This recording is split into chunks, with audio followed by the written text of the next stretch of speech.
რომ არა ჰიტლერის საბედისწერო შეცდომა 1941 წლის დეკემბერში, ჩვენ შესაძლებელია სრულიად სხვა ისტორია გქონოდა. როგორ მიმდინარეობს ომი, რომელ ფრონტზე ვის აქვს წარმატება, რომელ ქვეყნები არის ყველაზე გადამწყვეტი. იალტის კონფერენციამ მართლაც დაუდო საფუძველი ეგრეთ წოდებულ იალტის სამყაროს. არ გავს ისეთ დღევანდელობას გარკვეულწილად. სტალინის, ასე ვთქვათ, ქმედებებში იყო გარკვეული ლოგიკა. საბედისწერო გადაწყვეტილებები რა შეიძლება გქონოდა ჰიტლერს. არავინ და არაფერი არის დავიწყებული.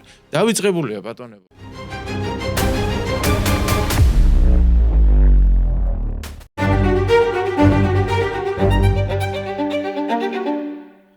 მოგესალმებით, წარე პოდკასტი. ჩვენი მთავარი პარტნიორი არის TBC, ასევე ჩვენი პარტნიორია დეველოპერული კომპანია Nexty. ეპიზოდს წარმოგიდგენთ ამბავი Wine, ღვინო, რომელიც ისტორიას მოგითხრობთ. ასევე პოდკასტის მხარდაჭერია Classroom G, პლატფორმა, რომელზეც მასწავლებლები პოულობენ მასწავლებლებს, მასწავლებლები კი იღებენ დამატებით შემოსავალს სოფლიოს ნებისმიერი წერტილიდან. დანარჩენი შემოთავაზებებისთვის შეგიძლიათ ნახოთ პოდკასტის კომენტარები და აღწერა. ჩემი დღევანდელი სტუმარი არის თბილისის სახელმწიფო უნივერსიტეტის პროფესორი თეიმურაზ პაპასკირი. მოგესალმები, მიხარია რომ წარე პოდკასტში გვესტუმრეთ. პირველად იმედი მაქვს რომ მე გამეორებითი იქნება ეს შეხვედრა და თემად შევარჩიეთ მეორე მსოფლიო ომის შედეგები და აქვს ამას გარკვეული მნიშვნელობა თუ რატომ მაინც და მაინც ეს საკითხი და რამ გამახსენა რომ ამ თემაზე ჩაგვეწერა. პირველ რიგში გამახსენა იმან რომ დღევანდელ მსოფლიოში ხშირად ხდება ხოლმე შედარებები მეორე მსოფლიო ომის მოვლენებთან. ხშირად გვესმის ხოლმე მიუნხენის კონფერენცია და მე ამ ისტორიული მოვლენების ერთმანეთთან შედარება ხდება თუ რა ხდება დღეს და წარსულში თუ მომხდარა მსგავსი რამ და რა შედეგები მოყოლია ამას. ამავე დროს აი ბოლო პერიოდში სხვადასხვა გამოვიდა და საინტერესო ფილმი ნიურნბერგი და იმას შემახსენა ასე ვთქვათ ეს მეორე მსოფლიო ომის თემა და ვინაიდან პოდკასტში საკმაოდ მოთხოვნადია ხოლმე და მეგონი არა მარტო ჩვენთან საქართველოში მსოფლიოში ერთ-ერთი ყველაზე პოპულარული ისტორიული თემა არის მეორე მსოფლიო ომი. შეიძლება ყველაზე პოპულარულიც.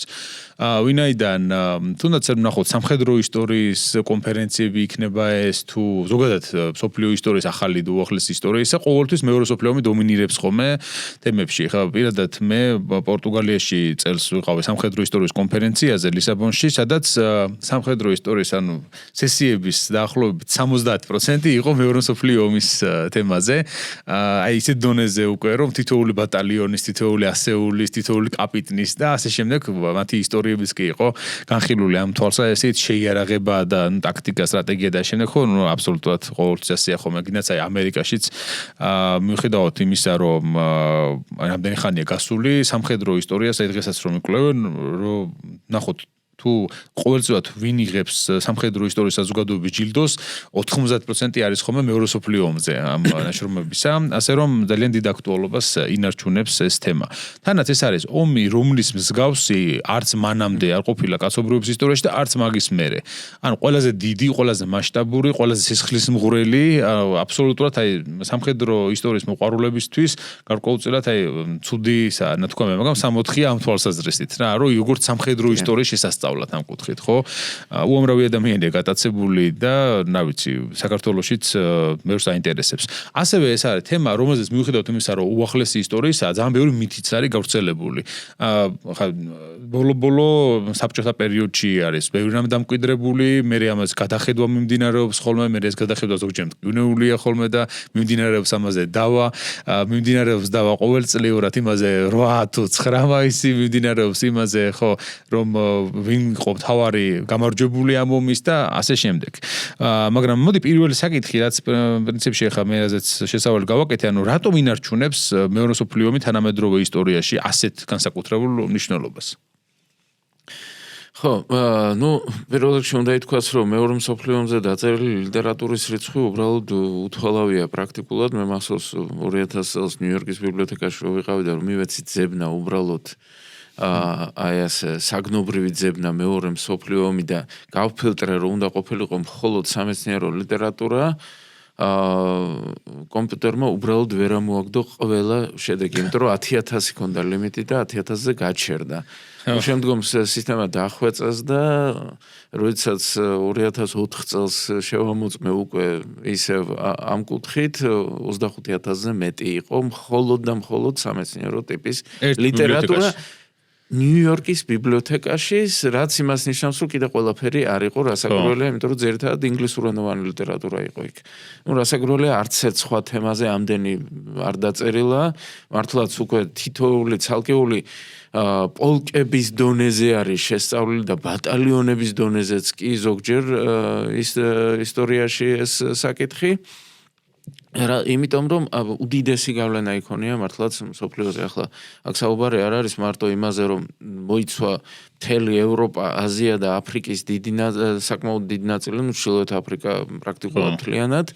სამხედრო მოქმედებებმა, რომ მოიცვა წყნარი ოკეანე, ატლანტის ოკეანე, რეალურად იყო ძალიან მასშტაბური მართლაც გლობალური კონფლიქტი, პირველი მსოფლიო ომი და მეორე მსოფლიო ომი ამ კუთხით გამოყოფილი. მეორე მსოფლიო ომამდე პირველ მსოფლიო ომს პირველი არ ერქვა, უბრალოდ დიდი ომი ერქვა. ყველა ომის დამამთავრებელი ომი ხო, ომი რომელმაც უნდა დაასრულოს ყველა ომი და ასე შემდეგ არ გამოდგა ეს ასე, გამოდგა მხოლოდ პირველი მსოფლიო ომი, რასაც მოყვა მეორეც. უზარმაზარი მსხვერპლით 50 მილიონზე მეტ დაყუპული და რაც მთავარია იმ სამყაროთი, რომელიც შეიქმნა ამის შემდგომ და რომელმაც დღემდე ჩვენ დღემდე პოსტ მეორე მსოფლიო ომისეულ რეალიებში ვცხოვრობთ რეალურად, რადგანაც მეორე მსოფლიო ომის შედეგად შეიქმნა გაერო, რომელსაც უნდა ყოლოდა რუზველტის თქმის მსგავსად, ესე იგი 4 პოლიციელი უნდა ყოლოდა მსოფლიოს და ამ 4 პოლიციელში ის თვლიდა ამერიკის შეერთებულ შტატებს, საბჭოთა კავშირს, ჩინეთს და დიდ ბრიტანეთს. და თუ გადავხედავთ ახლა დღევანდელ მსოფლიოს, მე საფრანგეთი დაემატა მუდმივ წევრად გაეროს, მაგრამ თუ გადავხედავთ დაახლოებით, ესე იგი შეგვიძლია ვთქვათ, რომ მსგავს კონფიგურაციასთან გვაქვს საქმე, უბრალოდ ევროკავშირი გვაქვს ახლა საფრანგეთის ნაცვლად ამ შემთხვევაში. და ეს დიდი მოთამაშეები განსაზღვრავდნენ მაშინ და იალტის კონფერენციამ მართლაც დაუდო საფუძველი ეგრეთ წოდებულ იალტის სამყაროს, რომლის პოსტ-ეპოქაში ვცხოვრობთ ვითომ დღეს, მაგრამ თლად ბოლომდე არა, რადგანაც რუსეთს ძალიან სურს იალტის პრინციპებთან დაბრუნება. და რას გულისხმობთ ამ ომის შედეგებში? აი მაგალითად, აქ არის შეიძლება იყოს სამხედრო, პოლიტიკური, ეკონომიკური, სოციალური. პოლიტიკურ შედეგებში ალბათ იგულისხმება იმ დღის წესრიგის შექმნა, რაც მეორე მსოფლიო ომის მერე არსებობს. აი როგორც თავიზოზე ხა 1815 წელს ვენის კონგრესის მერე გადანაწილდა ყველაფერი და გაძლო ამ წესრიგმა დაახლოებით პირველ მსოფლიო ომამდე თითქმის, მერე პირველ მსოფლიო ომის შემდგომი წესრიგი და უკვე ეს არის მეორე მსოფლიო ომის შემდეგ. აქ გამოჩნდა ის რომ თუ ამერიკის შეერთებული შტატები მაგალითად მე-19 საუკუნეში არ ითვლებოდა ასე დიდძალად, ხო, უკვე მეორე მსოფლიო ომისთვის ის არის ფაქტობრივად აი ორი ყველაზე ძლიერ სახელმწიფოს შორის, რომელიც არის საბჭოთა კავშირი და ამერიკის შეერთებული შტატები. ამავე დროს ხო არ გადაიქცა ბიპოლარულად ამ დროის მსოფლიო, ხო, არის მსოფლიო ბიპოლარულად იქცა და რეალურად ჩვენ ძალიან დიდხანს ცხოვრობდით ბიპოლარულ სამყაროში, შემდგომ იყო მცირე ეტაპი, როდესაც საბჭოთა კავშირის დაშლის შემდეგ ამერიკის შეერთებულ შტატებს საერთოდ არ ყავდა კონკურენტი. რო ვთქვათ, რომ რეალური კონკურენტი დღეს ყავს ახლა ყველა სფეროში ეს ტყუილია, მაგრამ ჩინეთი დღესდღეობით ჩამოყალიბდა მის მთავარ მოწინააღმდეგედ და ამავდროულად ვხედავთ იმ ამბიციებს, რომელიც გააჩნია რუსეთს, მიუხედავად იმისა, რომ შესაბამისი შესაძლებლობები მას უბრალოდ არ აქვს. თუმცა გაჩნდა ასევე პრინციპი სუპერ სახელმწიფოს, ხო, ზესახელმწიფოსი, რომელებიცშიც ხან ჩაამატებენ, ხან ამოაკლებენ ხოლმე და სხვადასხვა კრიტერიუმები არის, თუ რომელია, და ჩვენ მქონდა სერია სხვადასხვა, რომელშიც ჩავწერეთ ამერიკის შეერთებული შტატები, რუსეთი და ჩინეთი. მაგრამ მაგალითად ბევრი მაშინ აკრიტიკებდა ამ სერიას, იმიტომ რომ რუსეთი არ შეიძლება ამაში ითვლებოდეს, მაგრამ ჩვენ ვიგულისხმეთ არა მარტო თანამედროვე რუსეთია, საბჭოთა კავშირი, რომელიც თავის მხრივ იყო ზესახელმწიფო ამ შემთხვევაში და ზუსტად აი მეორე მსოფლიო ომმა გაამტკიცა აი ამ სისტემის არსებობა. აი რა გარდა პოლიტიკური შედეგებისა, სამხედრო თვალსაზრისით რა შეიძლება ვიგულისხმოთ ამ ომის შედეგში? ხო, სამხედრო თვალსაზრისით ჩვენ ნახეთ, რომ რეალურად ესე იგი ზესახელმწიფოობა განაპირობა ზუსტად ამ სამხედრო შედეგმა ამ შემთხვევაში, როდესაც ამერიკის შეერთებული შტატები აღმოჩნდა სამხედრო თვალსაზრისით ყველაზე წინ წასული სახელმწიფო სამხედრო ტექნოლოგიებში ბირთვული იარაღი მეორე მსოფლიო ომის მერე თავდაპირველად მხოლოდ მას გააჩნდა, მერე შემდგომ რამდენიმე წელიწადში მას შეუერთდა საბჭოთა კავშირი და ამან დაუდო კიდევაც საფუძველი რეალურად ამზე სახელმწიფოობას, ანუ პოლიტიკური შედეგი ამ შემთხვევაში სამხედრო შედეგზე იყო დამოკიდებული და სამხედრო შედეგისგან იყო განპირობებული. და რა შეიძლება უწოდოს ეკონომიკურ შედეგს ამას? ხო, ეკონომიკის თვალსაზრისით აი აქ უკვე სხვა სიტუაცია გვაქვს. ანუ მეორე მსოფლიო ომმა გაანადგურა ევროპის ეკონომიკა, გაანადგურა პრაქტიკულად საბჭოთა ეკონომიკაც ძალიან მძიმე დღეში იყო მსოფლიო მასშტაბით. რეალურად ეკონომიკური თვალსაზრისით ძველი დიდი სახელმწიფოებიდან მხოლოდ ამერიკის შეერთებულ შტატებს ჰქონდა წინსვლა ამ პერიოდში და წინსვლა უზარმაზარი უბრალოდ, რადგანაც ამერიკის შეერთებული შტატების ეკონომიკა მუშაობდა ერთის მხრივ სამხედრო ინდუსტრიაზე და სამხედრო მრეწველობა მკვეთრად იქნა გაზრდილი. მეორე მსოფლიო ომის დროს ამერიკელები მოყავთ ხოლმე ასეთი მაგალითი, დუაიტ ეიზენჰაუერს მოყავდა თავის პრეზიდენტობის დროს, რომ ამერიკის შეერთებულმა შტატებმა შეიარაღაო საკუთარი არმია, რომელიც გაიზარდა ომის განმავლობაში 12 მილიონამდე და 340,000 თვლიდა ომამდე. შეიარაღაო საბჭოთა არმიაო, შეიარაღა ბრიტანეთის არმიაო, შეიარაღა ფრანგული არმიაო, როდესაც აღდგა. შეიარაღა პოლონური ნაწილებიო. და ეს ყველაფერი იმ დროს, როდესაც ეკონომიკა მხოლოდ 59%-ით მუშაობდა. ანუ პოტენციალი კიდევ უფრო უზარმაზარი გვაქვს, ამას უსვამდა ხაზს და მართლაც ასე იყო, რადგანაც ახლა სამხედრო ეკონომიკის გარდა იყო სამოქალაქო მრეწველობაც, ხო, რომელიც ასე გრძელდებოდა იმ პერიოდში და ამერიკის შეერთებულ შტატებში როგორც ასეთი იყო გარკვეული შეზღუდვები, მაგრამ სამოქალაქო დანიშნულების პროდუქციაზე, თუმცა ძირითადად ეს იყო იმ პროდუქციაზე, რომელიც სამხედრო მიზნითაც გამოიყენებოდა, მაგალითად საბურავები მანქანის. ანუ ახალი საბურავების ყიდვა ჩვეულებრივ ადამიანს არ შეეძლო. ის არმიისთვის გამოდიოდა. მეორად საბურავები იყო ძალიან პოპულარული იმ პერიოდში, სხვა საშველი არ ჰქონდა უბრალოდ ხალხს. და აი ეს ეკონომიკურ თვალსაზრისით შემდგომ ამერიკამ გააკეთა მარშალის გეგმა, რომელმაც ააღორძინა მთელი დასავლეთ ევროპა და განაპირობა მისი ეკონომიკური უპირატესობა და შესაბამისად საბოლოო ჯამში სწორედ ამ ეკონომიკურმა უპირატესობამ ითამაშა მთავარი როლი ცივი ომის დროს დასავლური ბანაკის გამარჯვებაში. და თანაც მეცი მარშალის გეგმაც სხვადასხვა საკმაოდ კონტროვერსიულია ხოლმე ზოგჯერ, იმიტომ რომ მაგაზე აღნიშნავენ, რომ ეს ამერიკამ გამოიყენაო ბერკეტათო, რომ მერე დასავლეთზე თავისი ის დაემყარებინაო, ასე ვთქვათ, ზეგავლენაო რა. ეკონომიკის აღდგენაში დაეხმარა დასავლეთ ევროპას. ახლა რაც შეეხება ბერკეტებს, ის რომ დასავლეთ ევროპის ქვეყნები ნაკლებს ხარჯავდნენ შეიარაღებაზე და მთლიანად დამოკიდებულები აღმოჩნდნენ ამერიკულ შეიარაღებაზე, თითქმის მთლიანად, არ ჩავთვლით საფრანგეთს აქ ამ შემთხვევაში. ეს მათი პრობლემა იყო და ნატოს ბრალი კი არ არის ეს არის უბრალოდ ამ ქვეყნების ხელისუფლებების დამოკიდებულების შედეგი, რომლებმაც დაიწყეს კეთილდღეობის სახელმწიფოების მშენებლობა და ამ პირობებში ამჯობინეს სოციალური ხარჯების გაზრდა სამხედრო ხარჯების სანაცვლოდ. და ახლა ცივი ომის პერიოდში ამას კიდევ ვერ ახერხებდნენ ის ამის შემცირებას, მაგრამ ცივი ომის დასრულების შემდეგ უკვე სამხედრო ხარჯები იმდენად შეამცირეს, რომ ახლა მიხვდნენ, რომ ძალიან ცუდ დღეში არიან, რომ თურმე ომი არ ამოღებულა დღის წესრიგიდან, ზუსტად იგივე, ასე ვთქვათ, შეცდომა დაუშვეს, რაც დაუშვეს მე-20 საუკუნის 20-იან წლებში, როდესაც პაციფიზმზე გამეფდა და როდესაც კელოგ ბრიანის პაქტი არსებობდა, რომ უარი ვთქვათ ომზე, როგორც საერთაშორისო ურთიერთობების წარმოების ინსტრუმენტზე და ამოვიღოთ საერთოდ ტერმინი ომი აგრესიული ომი უნდა ამოვიღოთო თქვენს და მოაწერეს ხელი შეთანხმებას და ლამის ყველა ქვეყანამ და კითხვა დაისმოდა მხოლოდ თუ ესე იგი შეტევით ომზე უარს ამბობ და აგრესიულ ომზე უარს ამბობ, საერთოდ ომი რანაირად არსებობს, ანუ ყველა თუ აწერს ამას. ხო. მაგრამ შემდეგ გაიგო, რომ თურმე ზოგიერთი ხელისმომწერი უბრალოდ ამ შემთხვევაში თვალთმაქცობდა. ხო, რა თქმა უნდა. გარდა ამისა, სოციალური თვალსაზრისითაც ძალიან მნიშვნელოვანი შედეგები აქვს ხო მეორე მსოფლიო ომს, თუნდაც იმ თვალსაზრისით, რომ ამდენი ადამიანი დაიღუპა ამ ომში, ანუ ბევრი ფაქტობრივად გენოციდის ისა გვაქვს შემთხვევა და ნუ ამას გარდა თვითონ ომში არ გულისხმობ მარტო სამხედრო დანაკარგებს, ანუ სამოქალაქოშიც ძალიან დიდია მსხვერპლი.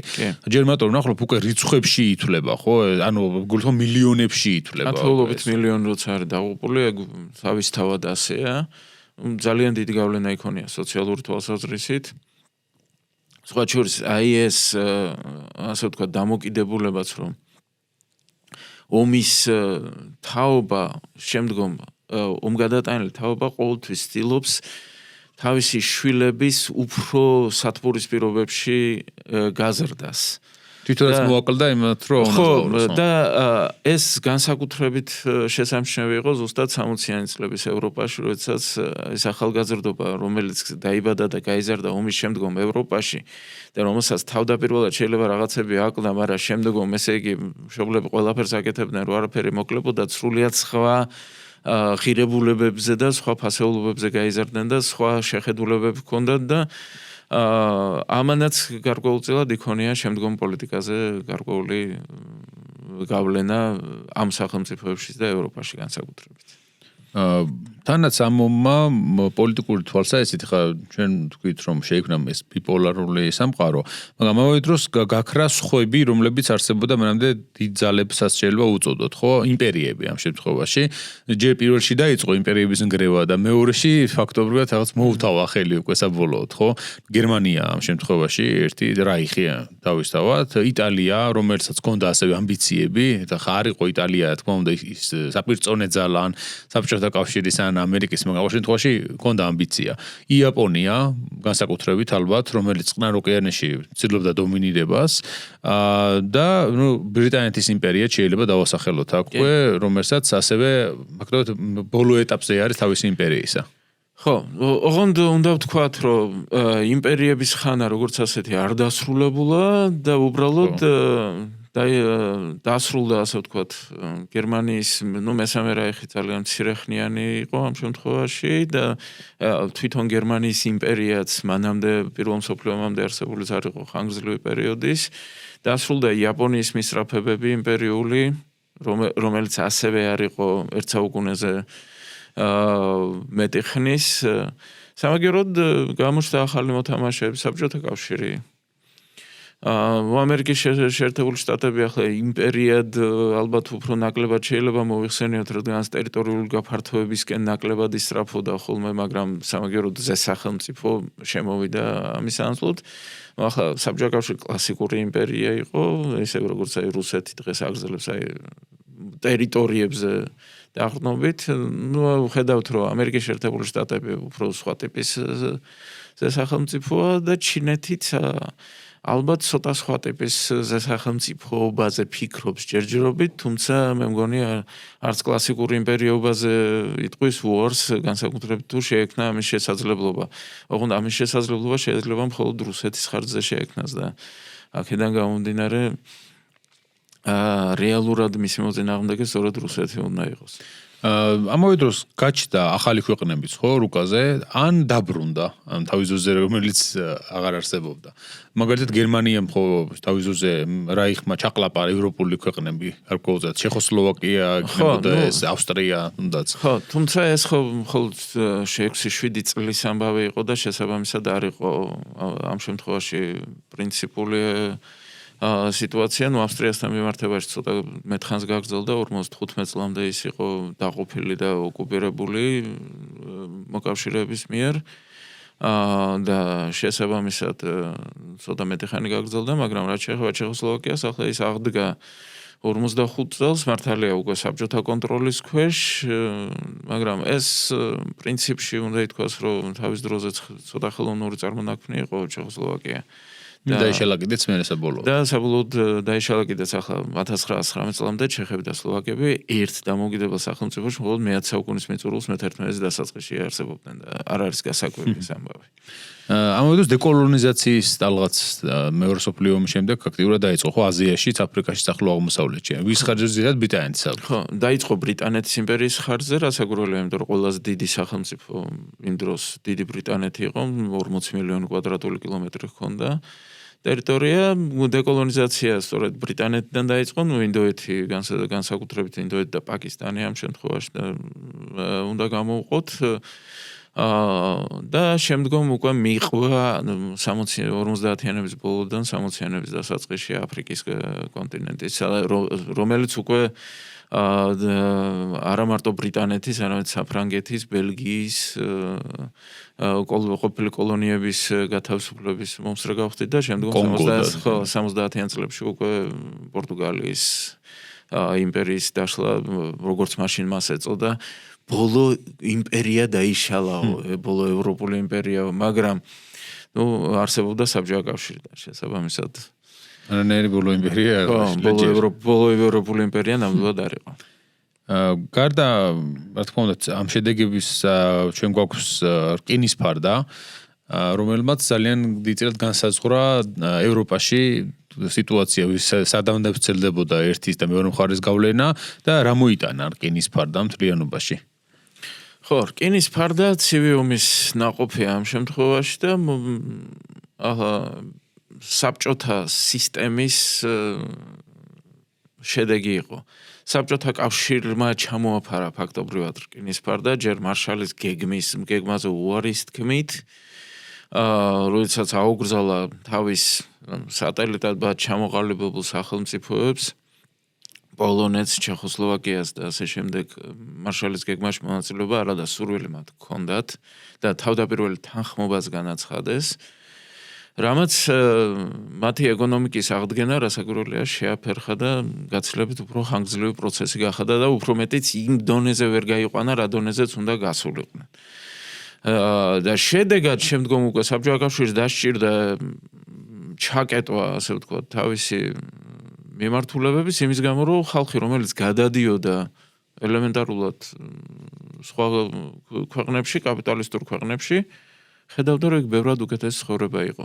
ახლა ბერლინის კედლის მშენებლობა გამოწვეული იყო ზუსტად იმ მიზეზით, რომ 1959 წლიდან 1961 წლამდე აღმოსავლეთ გერმანია, გერმანიის დემოკრატიული რესპუბლიკა დატოვა 3 მილიონამდე ადამიანმა, რომელიც გადავიდა დასავლეთ გერმანიაში. და გადავიდა იმიტომ, რომ იქ ბევრად უკეთესი პირობები იყო.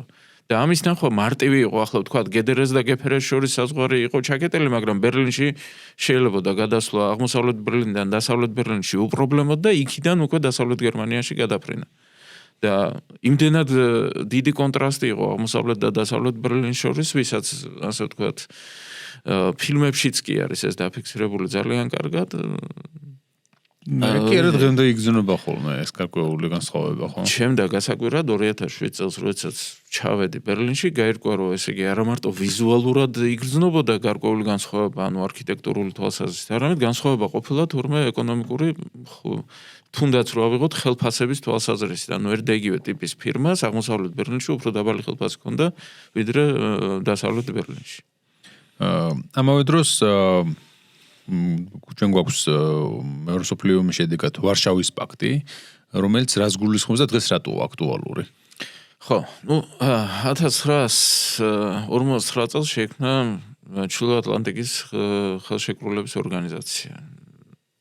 ნატო, როგორც უფრო ჩვენთვის არის ცნობილი. და მაშინ ამ დროს საბჭოთა კავშირსა და დასავლეთ შორის დაპირისპირება მხოლოდ იწყება.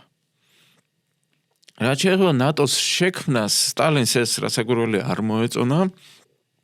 სამხედრო პოლიტიკური კავშირი გასაგებია, რომ ვის წინააღმდეგ შეიძლება ყოფილიყო განკუთვნილი, მაგრამ განსაკუთრებით უკვე პოსტსტალინისეულ ეპოქაში მოხდა ხრუშოვის პერიოდში დაპირისპირების გამწვავება, როდესაც გერმანიის ფედერაციული რესპუბლიკა გახდა ნატოს წევრი. 1954 წელს იქნა მიღებული ამის შესახებ გადაწყვეტილება, რომელიც ძალაში შევიდა 1955 წლის მაისში. აქ უკვე საბჭოთა კავშირმა გადაწყვიტა, რომ თავისი მოკავშირეები, სატელიტები უფრო სწორად, შეეყვანა თავის სამხედრო პოლიტიკურ ალიანსში და შეიქმნა 1955 წლის მაისში სწორედ ვარშავის ხელშეკრულების ორგანიზაცია, რატომ ვარშავის, იმიტომ რომ ვარშავაში მოეწერა ხელი ამ ხელშეკრულებას და საბჭოთა კავშირის გარდა, იქ გასაგებია რომ შევიდნენ პოლონეთი, მასპინძელი სახელმწიფო, გერმანიის ფედერაციული რესპუბლიკა, ჩეხოსლოვაკია, უნგრეთი, რუმინეთი,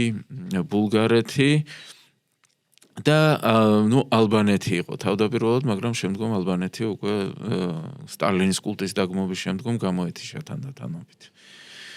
აი ეს ვარშავის ხელშეკრულების ორგანიზაცია უნდა ყოფილიყო საპირწონე ნატოსი, უნდა შეეჩერებინა ამერიკული და დასავლური გავლენები და ესეც ცივი ომის ნაწილია ამ შემთხვევაში. ახლა დღეს აქტუალური გარკვეულწილად იმ კუთხითაა, რომ რუსეთი ცდილობს რაღაც ფორმით შექმნას თავის სამხედრო პოლიტიკური ალიანსი, ოღონდ ჯერჯერობით რასაც უყურებთ, ამ კუთხით დიდი შედეგები რუსეთს არ გააჩნია. თან გეოგრაფიულადაც შეიცვალა. ხო, გეოგრაფიულად შეიცვალა, გასაგებია ახლა საბჭოთა კავშირში რო შედიოდა იმ სახელმწიფოების ნაწილი დღეს ნატოს წევრია. ბალტიისპირეთის რესპუბლიკების სახით.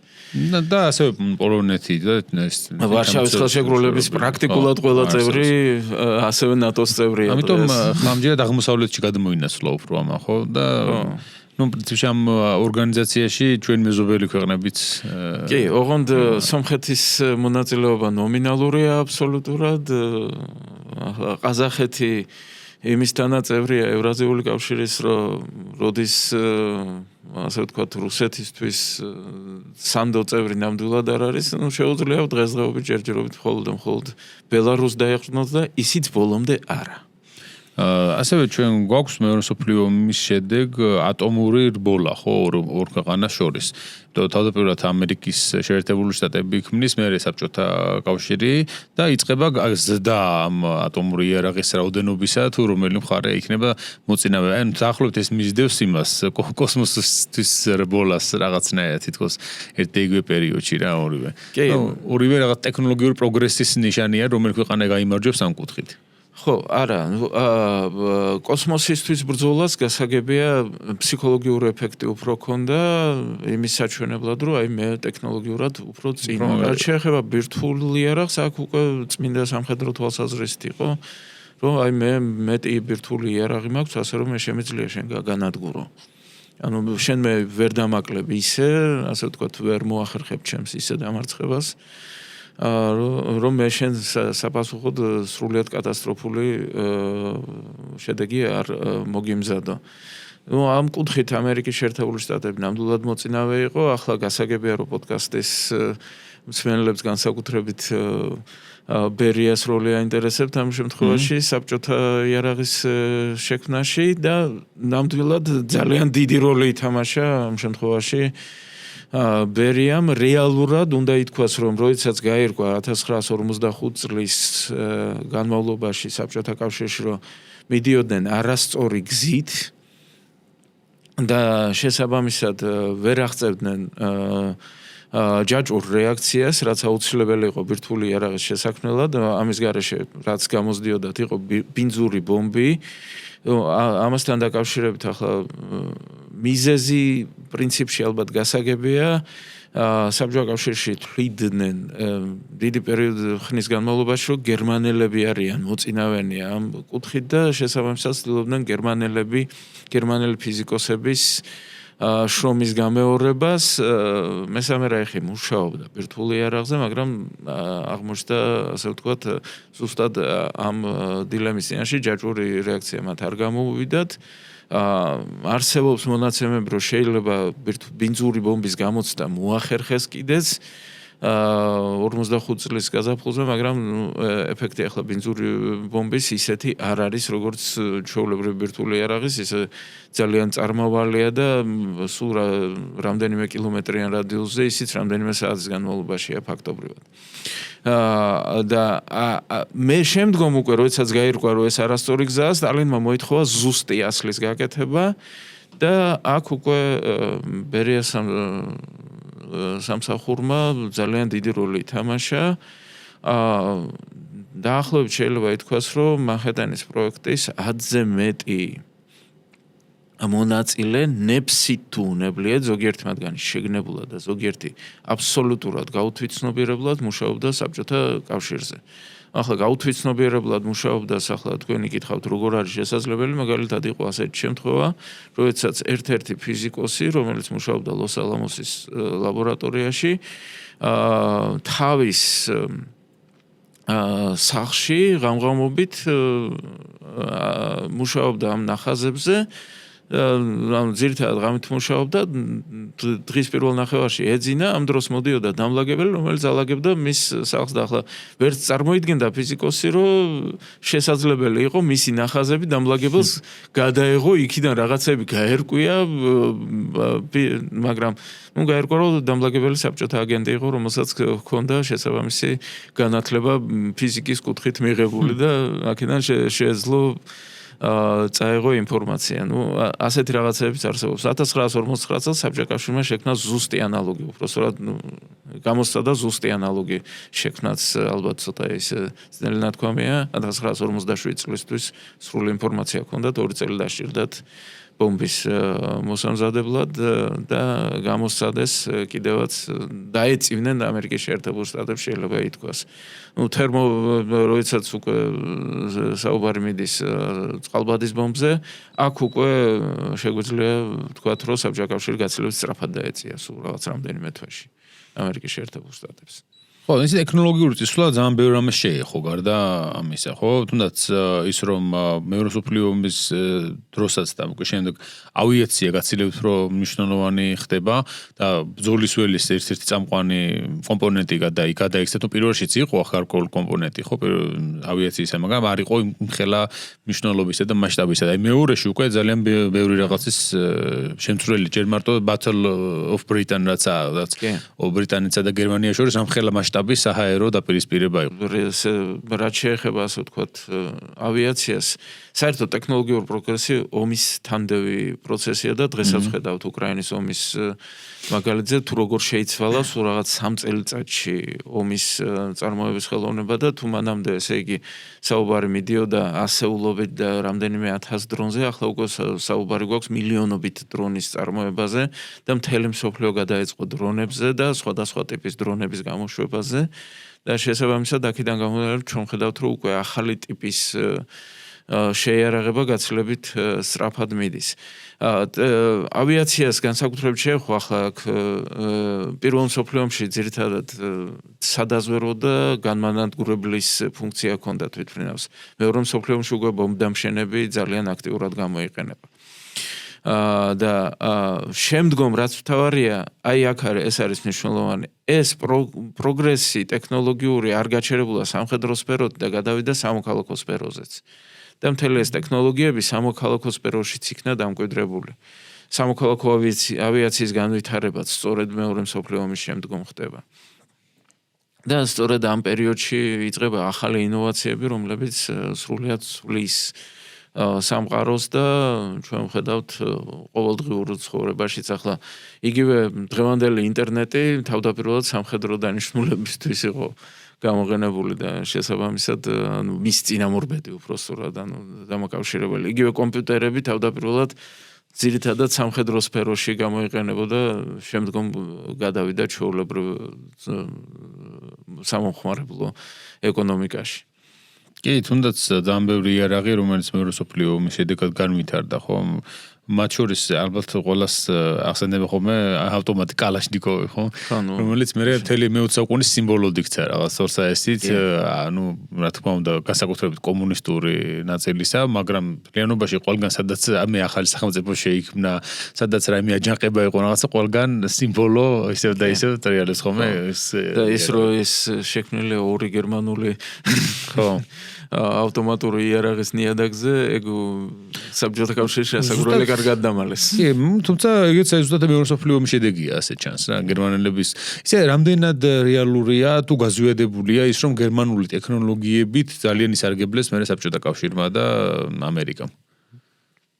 ომის დასკვნით ეტაპზე მიდიოდა ფაქტობრივად ნადირობა ტვინებზე, როგორც პირდაპირ უწოდეს ამას ამერიკელები და საბჭოთა მხარე ნადირობდნენ გერმანელ ფიზიკოსებზე, გამოგონებლებზე და ასე შემდეგ, ცდილობდნენ რომ ისინი თავის მხარეს გადაებირებინათ, ახლა რაღაც ნაწილი საბჭოთა კავშირში აღმოჩნდა და იქ დაუდო სათავე საკმაოდ სერიოზულ სკოლასაც მე სოხუმელი ვარ და ძალიან კარგად მახსოვს რომ აგუძერაში იყო განთავსებული ასეთი სოხუმის ფიზიკა-ტექნიკური ინსტიტუტი, რომელიც ფაქტობრივად იყო გერმანელი ფიზიკოსები ჩამოიყვანეს იქ და მას დააფუძნებინეს დახურული ობიექტი იყო პირდაპირ და მხოლოდ საკავშირო დაქვემდებარების, ანუ ადგილობრივი დაქვემდებარება მას არანაირი არ გააჩნდა. ამერიკის შეერთებულ შტატებმაც მოახერხეს ახლა ყველაზე ცნობილი ფიგურა ამ შემთხვევაში ვერნერ ფონ ბრაუნია, რომელიც ამერიკის კოსმოსური პროგრამის ფუძემდებელი გახდა, მანამდე კი იყო Power-1 და Power-2 რაკეტების შემქმნელი, ასე რომ აქ დიდი ასე ვთქვათ, რომ სინდისის ქენჯნა არსებობდა იმასთან დაკავშირებით, რომ ეს ხალხი შეიძლება ჩართული იყო მეორე მსოფლიო ომში გერმანული იარაღის შექმნაში. ნაწილმა ნამდვილად გარკვეული ასე ვთქვათ ხანი გაატარა ციხეებში, ახლა ცნობილი კონსტრუქტორი ფერდინანდ პორშე ახლა ჩვენთვის ყველასაც ცნობილია თავისი მანქანებით, მაგრამ ომის დროს ტანკების კონსტრუქტორი იყო და შესაბამისად ხშირად საუბრობენ ხოლმე ომის ტრამვაზე და განსხვავებულ ისტორიულ მეხსიერებაზე. ამ თითქოს მეორე მსოფლიო ომი ყველა სხვადასხვანაირად აღიქვა და დაიმახსოვრა, ხო, ამერიკელებმა სხვანაირად თავისებურად აქვთ და საბჭოთა კავშირში სხვანაირად არის იქ სამამულო ომის ის აქვს მინიჭებული ასევე სახელწოდება. აი რა განსხვავებაა ხოლმე ძირითადად ამას შორის. ალბათ ერთ-ერთი ისიც არის, რომ ვინ შეიტანა წვრილი ყველაზე მეტი, ხო? კი. აი აქ მივადექით საკითხს, რომელიც არის, აი როგორ გითხრათ ახლა. საბჭოთა კავშირში თუ ხარ დაბადებული და საბჭოთა ისტორიკოსების შრომებზე გაზრდილი, იქ ცალსახა ერთი რამ. ომში გამარჯვებული არის მხოლოდ საბჭოთა კავშირი, რეალური გამარჯვებული. ყველა დანარჩენმა მიიღო მეორე ხარისხოვანი მონაწილეობა ამ ომში. ეს იყო ომი, რომელსაც, ესე იგი, საბჭოთა კავშირში, ესე იგი, აჯანჯლებდნენ დასავლელი მოკავშირეები, იმით რომ არ ხსნიდნენ მეორე ფრონტს, მათ გაცილებით ნაკლები ჯარისკაცი ყავდათ, გაცილებით ნაკლები შეიარაღება გააჩნდათ და შესაბამისად აქედან გამომდინარე ყველაფერი, რომ აი საბჭოთა კავშირმა მოიგო ომი. წავალთ ამერიკის შეერთებულ შტატებში და აღმოვაჩენთ, რომ ვითარება პირიქითა აბსოლუტურად, რომ ამერიკის შეერთებული შტატები იყო მთავარი ასე ვთქვათ მონაწილე ამ ომის, მიუხედავად იმისა, რომ 41 წლის დეკემბერში ჩაება მხოლოდ და შესაბამისად, ესე იგი, ყველაზე მეტი წვლილი ამერიკამ შეიტანა ამ ომში. აქ უნდა აღვნიშნოთ ერთი რამ. პირველი საბჭოთა კავშირი ომში ჩაება 1929 წელს და არა 41-ში. 41-ში დაიწყო გერმანია საბჭოთა კავშირის ომი. 1929 წლის 17 სექტემბერში საბჭოთა ჯარები შეიჭრნენ პოლონეთში და ისინი იყვნენ გერმანიის მოკავშირეები. იმ დროს ეს არის მეორე მსოფლიო ომის ის ნაწილი, რომელსაც საბჭოთა კავშირი ყოველთვის მალავდა. კი, სხვერპლი არ იყო დიდი საბჭოთა მხრიდან, დაახლოებით 1500-მდე ადამიანი არის დაღუპული პოლონეთთან იმ პერიოდის ომში, მაგრამ ეს არის მეორე მსოფლიო ომის ნაწილი და შეუძლებელი არ იყოს მეორე მსოფლიო ომის ნაწილი. თუ გერმანია პოლონეთის ომი არის მეორე მსოფლიო ომის ნაწილი, საბჭოთა კავშირი პოლონეთის ომი არ შეიძლება რომ არ იყოს მეორე მსოფლიო ომის ნაწილი. ამას მოყვა შემდგომ ფინეთთან ომი. მეორე რეალური კონფლიქტი ამ ომში 1929 წლის ნოემბერში იწყება. ანუ ჩვენ გვაქვს სიტუაცია, როდესაც არის დაწყებული ომი, გერმანიამ უკვე პოლონეთი გაანადგურა და გერმანიამ და საბჭოთა კავშირმა პოლონეთი გაანადგურეს, გაიყვეს და შესაბამისად აქ უკვე საომარი მოქმედებები შეწყვეტილია. დასავლეთის ფრონტზე მინარევს ეგრეთ წოდებული უცნაური ომი. თუ მჯდომარე ომი გერმანულად თუ უწოდებთ ამას. და ანუ მოჩვენებითი ომი ინგლისურ ანუ სხვადასხვაენოვანი ლიტერატურაში სხვადასხვა სახელი აქვს. საბჭოთა კავშირი ფინეთის ომი არის ამ ომის აბსოლუტურად პირდაპირი ნაწილი. ეს არის მეორე მსოფლიო ომის ნაწილი. შესაბამისად, ის ათვლა, რომელიც არის, თქვათ, საქართველოში დღეს, რომ 1941 წელს დაიწყო ომი, არა, ტყუილია ეს, არ დაწყებულა 41-ში, აი მაგალითად, მუდმივად ესე იგი მახსენდება მემორიალი, რომელიც გაარემონტეს ბორჯომში. და დააწერეს ისევ 1941, 1945 და რაც მთავარია სიტყვები, არავინ და არაფერი არის დავიწყებული. დავიწყებულია ბატონებო, ის ხალხი, ვინც დაიღუპა 1939-40 წლებში, ის ხალხი უკვე დავიწყებულია. არ შეიძლება 41 ეწეროს იმას. უნდა ეწეროს 39. მით უმეტეს რომ ფინეთის ომში საბჭოთა მსხვერპლი იყო განუზომლად დიდი და დაახლოებით ესე იგი გადააჭარბა 400,000 დაღუპულების და დაჭრილების რაოდენობამ და აქ უნდა აღვნიშნოთ რომ ომი იმის თანაპირობებში მიდიოდა რომ დაჭრილიც კი შეიძლება ვერ დაბრუნებულიყო ანუ სუბუქად ჭრილობასაც კი შეიძლება ძალიან მძიმე შედეგები მოყოლოდა ვთქვათ კიდურის ამპუტაცია და ასე შემდეგ რადგანაც ძალიან მძიმე პირობებში მიდიოდა ომი -40 იყო ტემპერატურა დეკემბერში მაგალითად 1939 წლის ღამობით შესაბამისად აქედან გამომდინარე ეს რასაკვირველია არის ის ნაწილი რომელიც ჩვენ აუცილებლად უნდა გვახსოვდეს. ახლა რაც შეეხება იმას საბჭოთა კავშირია უფრო მნიშვნელოვანი ამ ომის გამარჯვებაში ამერიკის შეერთებული შტატები თუ საერთოდ კოალიცია რო არ ყოფილიყო ვერ მოხერხდებოდა ომის მოგება. ახლა კოალიცია რო არ ყოფილიყო საბჭოთა კავშირი ომს ნახდად ვერ მოიგებდა. ერთი რამ ჭეშმარიტებაა ამ კუთხით საბჭოთა კავშირი ომს ვერ მოიგებდა რომ არა ამერიკული ლენდლიზი. საბჭოთა ისტორიოგრაფიაში დღევანდელ რუსულ ისტორიოგრაფიაში მუდმივად ესე იგი მიმდინარეობს ლენდლიზის როლის დამცრობა. რატომ? იმიტომ რომ ლენდლიზი აჩვენებს რომ თურმე საბჭოთა კავშირის შეიარაღება აკლდა. და საბჭოთა კავშირი ვერ მოიგებდა ამ ომს მართლაც 1942 წელს ლენდლიზი რომ არა საბჭოთა კავშირი ომს ნამდვილად წააგებდა. ახლა 41-ში ლენდლიზი მცირე იყო, ასე ვთქვათ, მცირე მასშტაბის იყო, მაგრამ დაახლოებით მსგავსი სიტუაცია, როგორც ვთქვათ 2022 წლის თებერვალში, როდესაც რუსეთს შეიჭრა უკრაინაში. აი ეს მცირე დახმარება რო არ ყოფილიყო ჯაველინების სახით, შესაძლებელია იმ სატანკო კოლონების გაჩერება ვერ მოხერხებულიყო. აი ის მცირე დახმარება, რომელიც საბჭოთა კავშირმა მიიღო 41-ში, შესაძლებელია გადამწყვეტი აღმოჩნდა 41 წლის შემოდგომაზე მოსკოვის დაცვაში. მაგრამ 42 წელს თუ მივადგებით, აქ უკვე ცალსახაა, რომ სტალინგრადის კამპანია იქნებოდა გაცილებით ადრე დასრულებული გერმანიის სასარგებლოდ და საბჭოთა კავშირი დაკარგავდა სტალინგრადსაც, ვოლგის გასასვლელს, დაკარგავდა კავკასიასაც მთლიანად და ომსაც წააგებდა. იმიტომ რომ დარჩებოდა ნავთობის და დარჩებოდა ხორბლის გარეშე.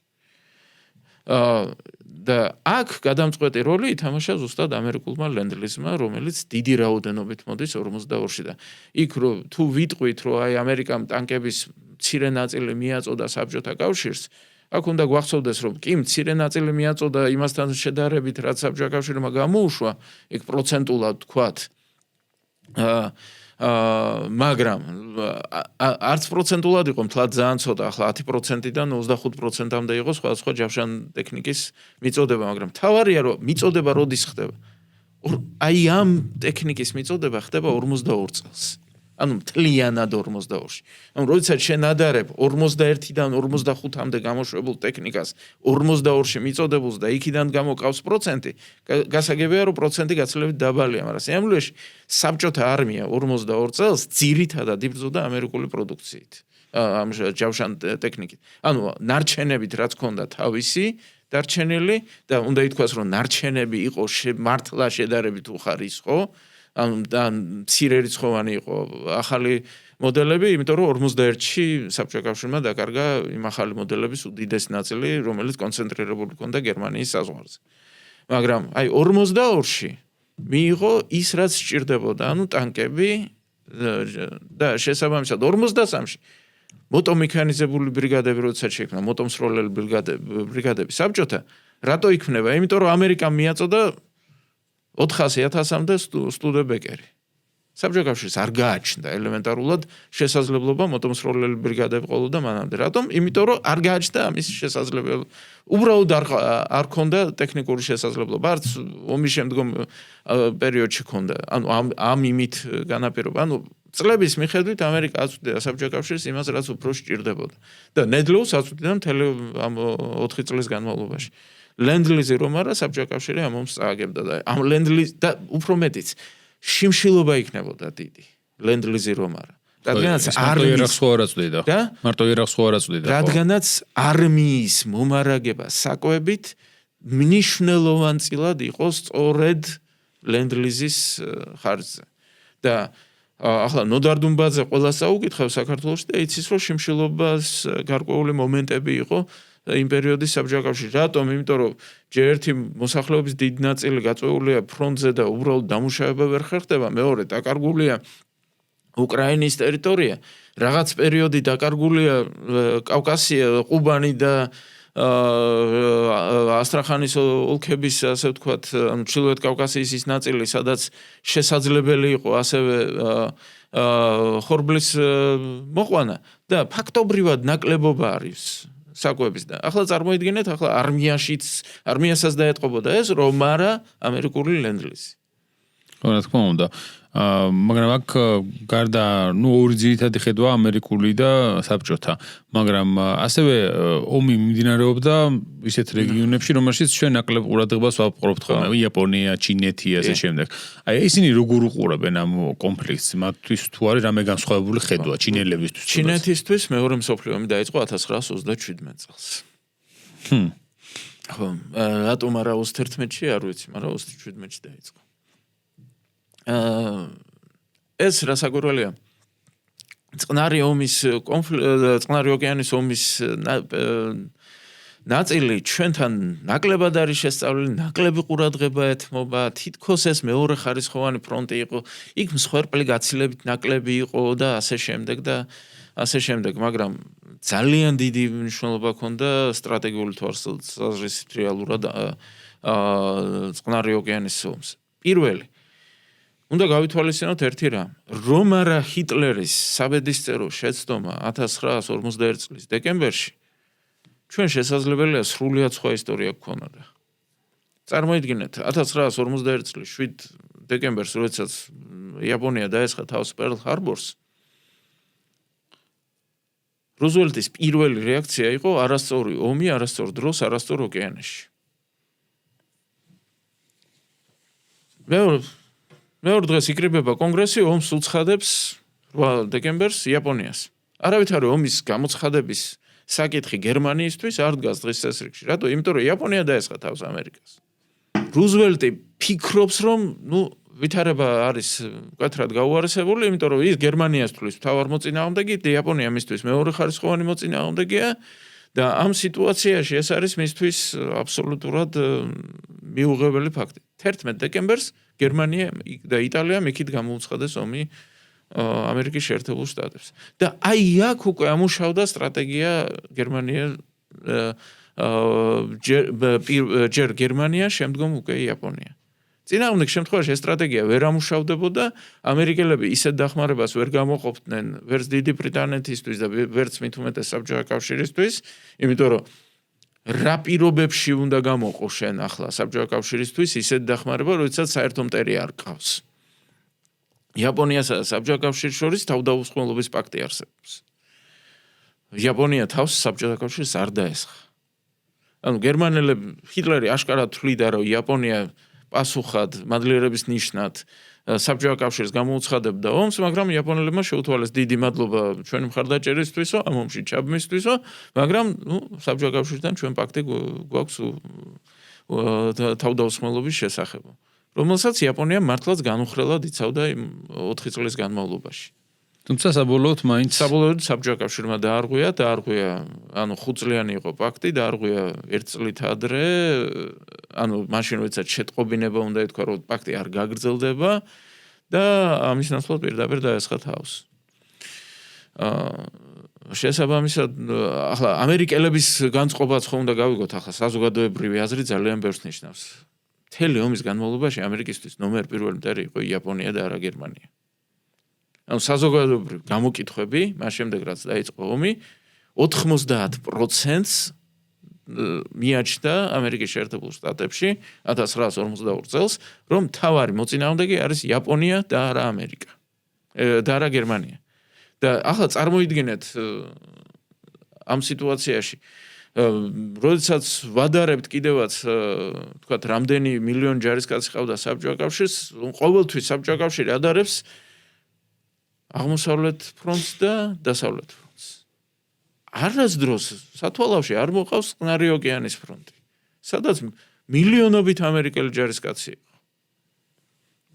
და სადაც სტრატეგიული თვალსაზრისით ამერიკისთვის გაცილებით მნიშვნელოვანი კონფლიქტი მიდიოდა იმ მომენტში. შესაბამისად, აქედან გამომდინარე თან შეცვალა იქაც აბსოლუტურად წესრიგი ხო წყნარ ოკეანეში, იმიტომ რომ იაპონიის იმპერია მაშინ ესეთი მთავარი ის იყო, იქ აგრესორი ძალა იყო ხომ, ექსპანსიონისტი, რომელიც ჩინეთსაც ავიწროებდა, კორეასაც, ხო.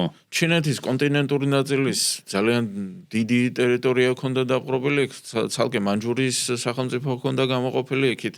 ფაქტობრივად მთელი სანაპირო ზოლის ოკუპირება მოახდინა იაპონიამ.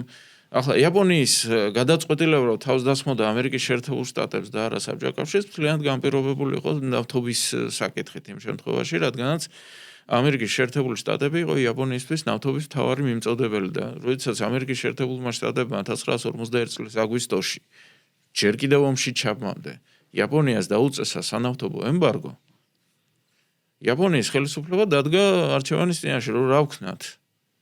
და იმ დროს ციმბირში არ არსებობს ეს გადამამუშავებელი ინდუსტრია, არ არსებობს ნავთობის მოპოვება და შესაბამისად აქედან გამომდინარე ერთადერთი ვარიანტი, სადაც იაპონიას შეძლო ნავთობის მიღება დიდი პრობლემების გარეშე იყო ჰოლანდიის ინდოეთი, დღევანდელი ინდონეზია. და იმისათვის რომ იქ მისულიყო, საჭირო იყო ამერიკული ფლოტის განადგურება. შესაბამისად, აქედან გამომდინარე წმინდა პრაგმატული გადაწყვეტილებით იაპონიამ დაარტყა პერლ-ჰარბორს, შემდგომ დაიკავა ინდონეზია და ფილიპინები და შექმნა ეგრეთ წოდებული თავდაცვითი პერიმეტრი, როგორც თვითონ აცხადებდნენ. თუმცა მთლად კარგად ეს არ გამოვიდა საბოლოო ჯამში და გადამწყვეტი აღმოჩნდა მიდუეისთან მარცხი იაპონური ფლოტის. აქვე მსმენელს შევახსენებ, რომ ჩვენი პოდკასტის კიდევ ერთი პარტნიორი არის კონეკო, ქართული სტარტაპი, რომელიც გთავაზობთ იაპ და სწრაფ სამგზავრო ინტერნეტს და თქვენ შეგიძლიათ მიიღოთ დამატებითი შემოთავაზებები და გაეცანით აუცილებლად პოდკასტის აღწერასა და კომენტარებს. დანარჩენი საკითხები, რაც ჩვენ ახლა ზოგიერთი რამ განვიხილეთ, ზოგიერთი დავიტოვე, იმიტომ რომ კითხვები იყო შემოსული და იმ კითხვებში ფაქტობრივად იფარება ეს საკითხები და ბარემ ამ კითხვებს გავცემთ პასუხს.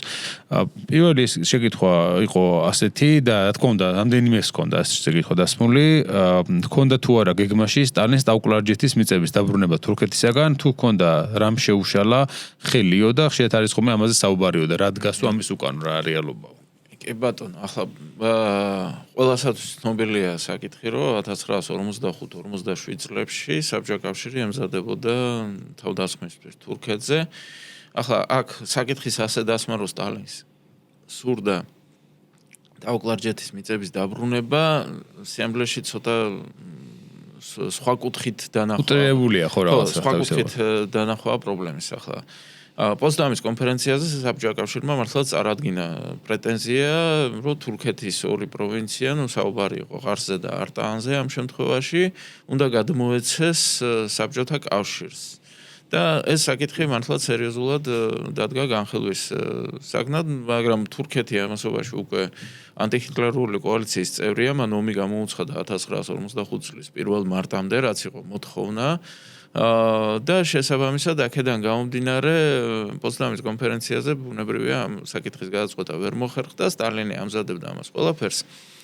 მაგრამ შემდგომ უკვე შეუშალა ხელი ტრუმენის დოქტრინამ, როდესაც 1947 წელს ამერიკელებმა ჩააყენეს თავიანთი ჯარები, უკვე ცივი ომის რეალიები იწყება, ცივი ომი ჯერ ფორმალურად გაფორმების სტადიაშია, ასე ვთქვათ, თლად დაწყებულიც არა, კარგად რო ვთქვათ. და აი ამ ვითარებაში ერთ-ერთი ნაბიჯი ზუსტად ამ ცივი ომის დაწყების იყო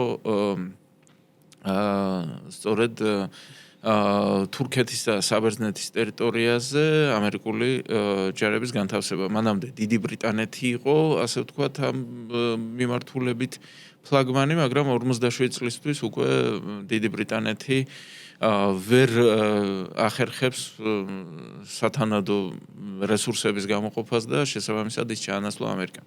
მაგრამ რაც მნიშვნელოვანია, ჩვენ უნდა გავითვალისწინოთ, რომ 45 წელს ეს ამბავი არ დაწყებულა. 1940 წელს ეგ საკითხი განიხილებოდა საბჭოთა კავშირსა და გერმანიას შორის. აი ეგ გვაქვს ძალიან საინტერესო მომენტი. ეს საკითხი ღიად განიხილება მოლოტოვის ვიზიტის დროს ბერლინში, როდესაც ის შეხვდა ორჯერ ჰიტლერს და ორჯერ ჰიტლერსა და რიბენტროპს და ორჯერ რიბენტროპს მხოლოდ. 2 დღის განმავლობაში 4 შეხვედრა შედგა.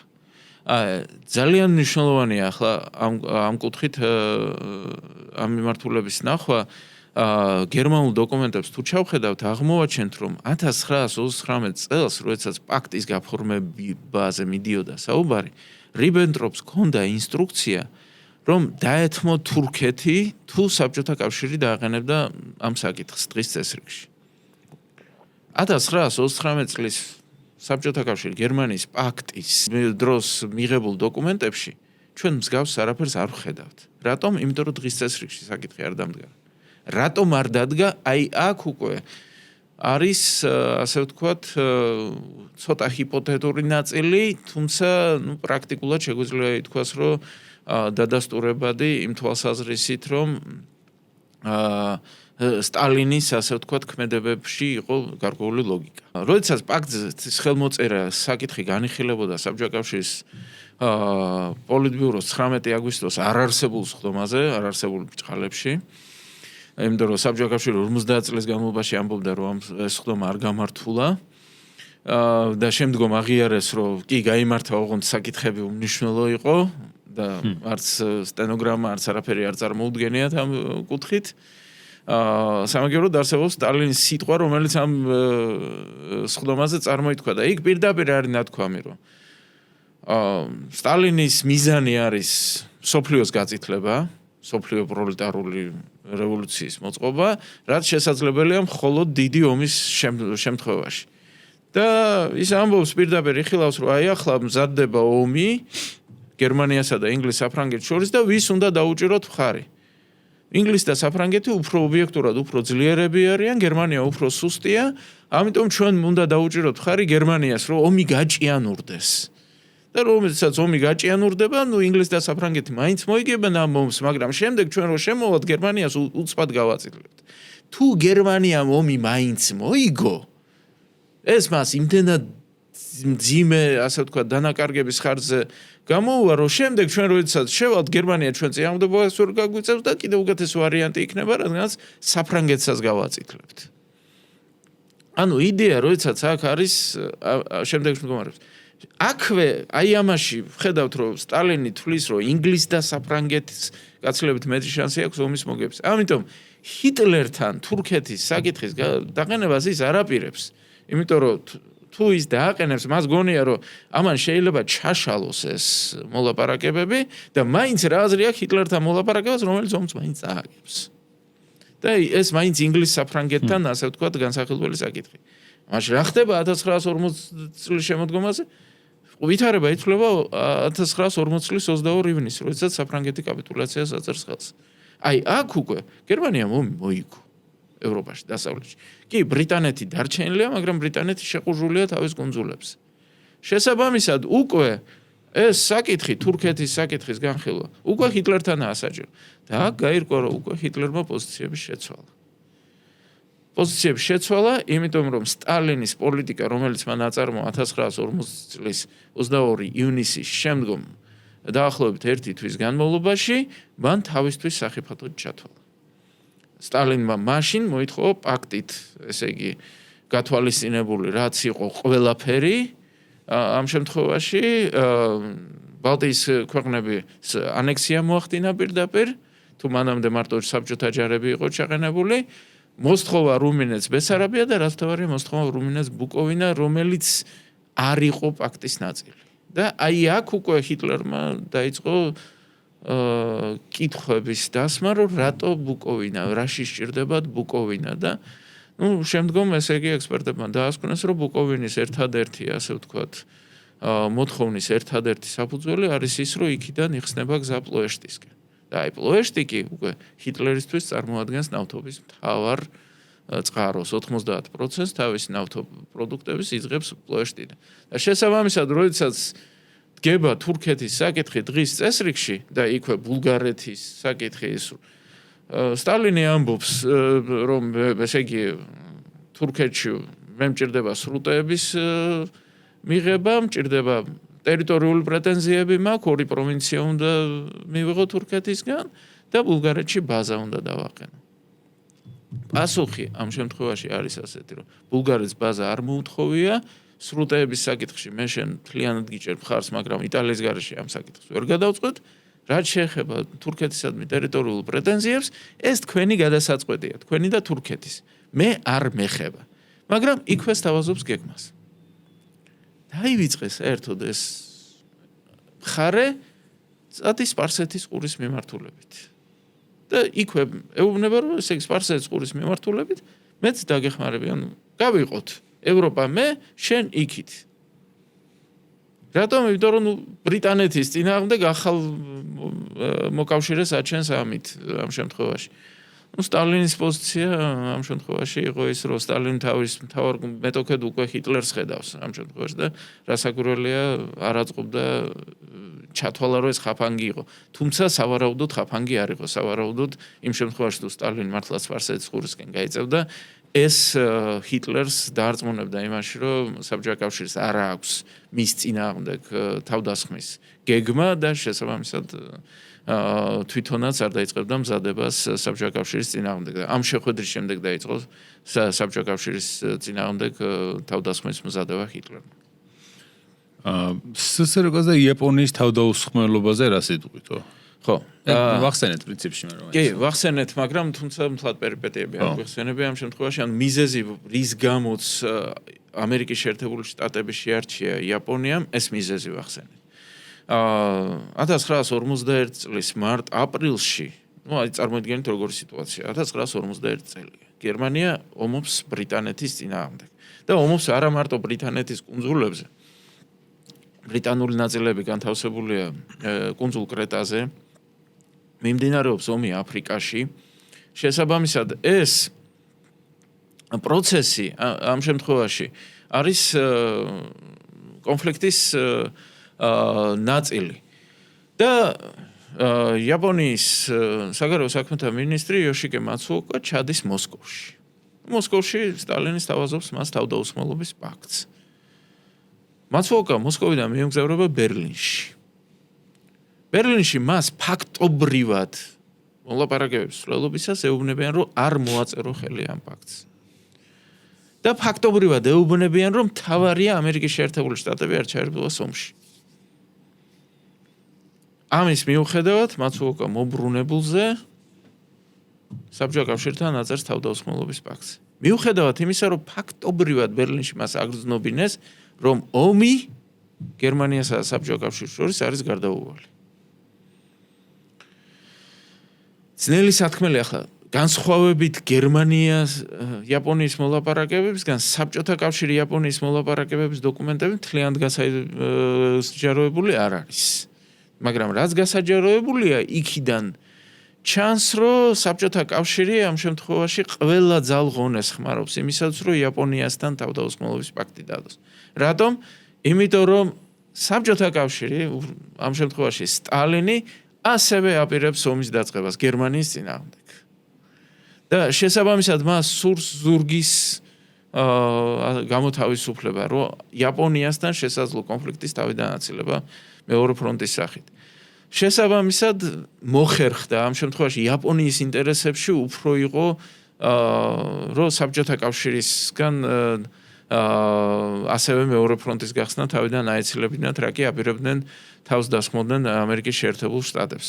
ანუ თუ კონფლიქტი ისე გართულდებოდა ამერიკასთან, რომ და მოლაპარაკებები ამერიკასა და იაპონიას შორის 1939-40 წლებში მიმდინარეობდა, მაგრამ ჩაიშალა. და აქედან გამომდინარე ვითარება უკვე დაძაბული ამერიკასა და იაპონიას შორის არ გამორიცხავენ ომის დაწყებას და ამ სიტუაციაში ნავთობის პრობლემებიდან გამომდინარე ამერიკა არის მთავარი ასე ვთქვათ სამიზნე იაპონიისთვის.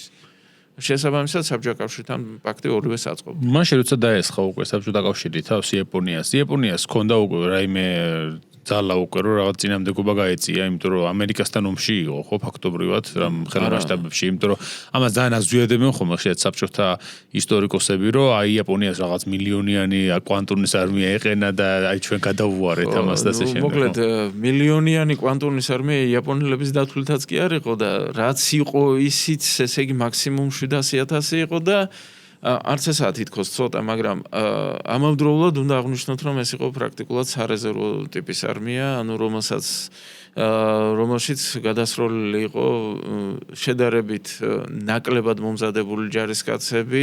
ამას ერთვოდა ის, რომ იმ 700,000-ზე ის ადიოდა მანჯურიელებთან ერთად, რომლებიც საერთოდ ძალიან ცუდი მომზადებით გამოირჩეოდნენ და ამას ერთვოდა, რომ იქ იყო თქვათ რეაბილიტაციას მყოფი ჯარისკაცი. სიამოვნებაში არმიიდან ალბათ 300,000-იც არ იყო რეალურად მებრძოლი და ახლა რა წინამდებობა გაეწია ხო? და წინამდებობის გაწევა შეუძლებელი იყო და გავითვალისწინოთ ისიც, რომ იმ დროს, როდესაც საბჭოთა კავშირი თავს დაესხა იაპონიას, უკვე ჰიროშიმადან მოხდა და ნაგასაკი მეორე დღეს ხდება, ასე რომ რეალურად სწორედ ბირთვულმა იარაღმა განაპირობა იაპონიის კაპიტულაცია ისე სწრაფად 14 აგვისტოს უკვე კეთდება შესაბამისი განცხადებები და ფაქტობრივად ნათელი იყო, როდესაც შეიკრიბნენ იაპონიის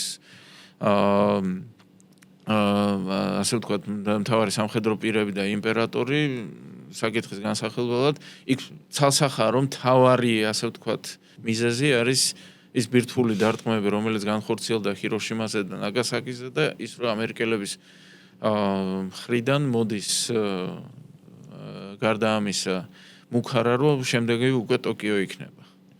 და ტოკიოს და იოკოჰამას დაბომბვა ფაქტობრივად ასრულებდა რეალურად მთელს პოტენციალს, რაც კი გააჩნდა იაპონიას ამ შემთხვევაში. მათ ხო არ იცოდნენ, რომ ამერიკას სიამოვნებაში მეტი ბომბი იმ მომენტში არ გააჩნდა, მაგრამ რაც შედეგი ნახეს, იმით მიხვდნენ, რომ ერთ წუთის განმავლობაში რომ 200,000-ზე მეტი კაცი იღუპება, ფაქტობრივად ეს იმას ნიშნავს, რომ შენ განწირული ხარ ამ სიტუაციაში. თან ისედაც მაგ ატომურმა ბომბების შემოგდებამ ძალიან დიდი ფსიქოლოგიური ზეგავლენა მოახდინა მთელ მსოფლიოზე, არა მარტო იაპონიაზე, ხო? დღემდე არის მაგის კვალი იაპონურ ფსიქოლოგიაში დარჩენილი, რა, ატომური იარაღის კი არა. აი პოპ კულტურაშიც კი მუდმივად იაპონელები აი ამ თემას ხშირად ატრიალებენ ხოლმე, ამ რადიაციულ იმას ფონს, როგორ შეიქმნა ეგ განადგურებას იმას და ну ყოველთვის რაღაცა გადატანით მნიშვნელობით მაინც ყოველთვის ხას უსვამენ ხოლმე ამას და შესაბამისად დანარჩენ სოფლიო წარმოადგენთ ხო სადაც რო გაიგებ რომ ესეთი ბომბი აქვს ვიღაცას რო ჩამოაგდო და ქალაქი საერთოდ გააქრო ფაქტობრივად აღგავა ისეგან მიწისა რასაც გვია და კი თელმოსახლეობით რასაკვირველია ახლა გარდა იმისა რომ დააჩქარა რეალურად ომის დასრულება ჰიროშიმას და ნაგასაკის დაბომბვამ პარადოქსულია მაგრამ კვლევრები შეთანხმებული არიან, რომ შეამცირა მსხვერპლის რაოდენობა, რომელიც თუ გაგზელდებოდა სავარაუდო იყო ამ შემთხვევაში, რომ მიუხედავად იმისა, რომ ძალიან ბევრი ადამიანი დაიღუპა, დაახლოებით 300,000 ადამიანი, ეს იქნებოდაო მხოლოდ და მხოლოდ დაახლოებით მე-10 მთლად არა, მაგრამ დაახლოებით მე-5 მაინც იმის, რაც დაიღუპებოდა იმ შემთხვევაში, რომ ბირთვული იარაღი არ გამოგვიყენებინა, რადგანაც მაშინ იაპონია წინააღმდეგობას გააგრძელებდა.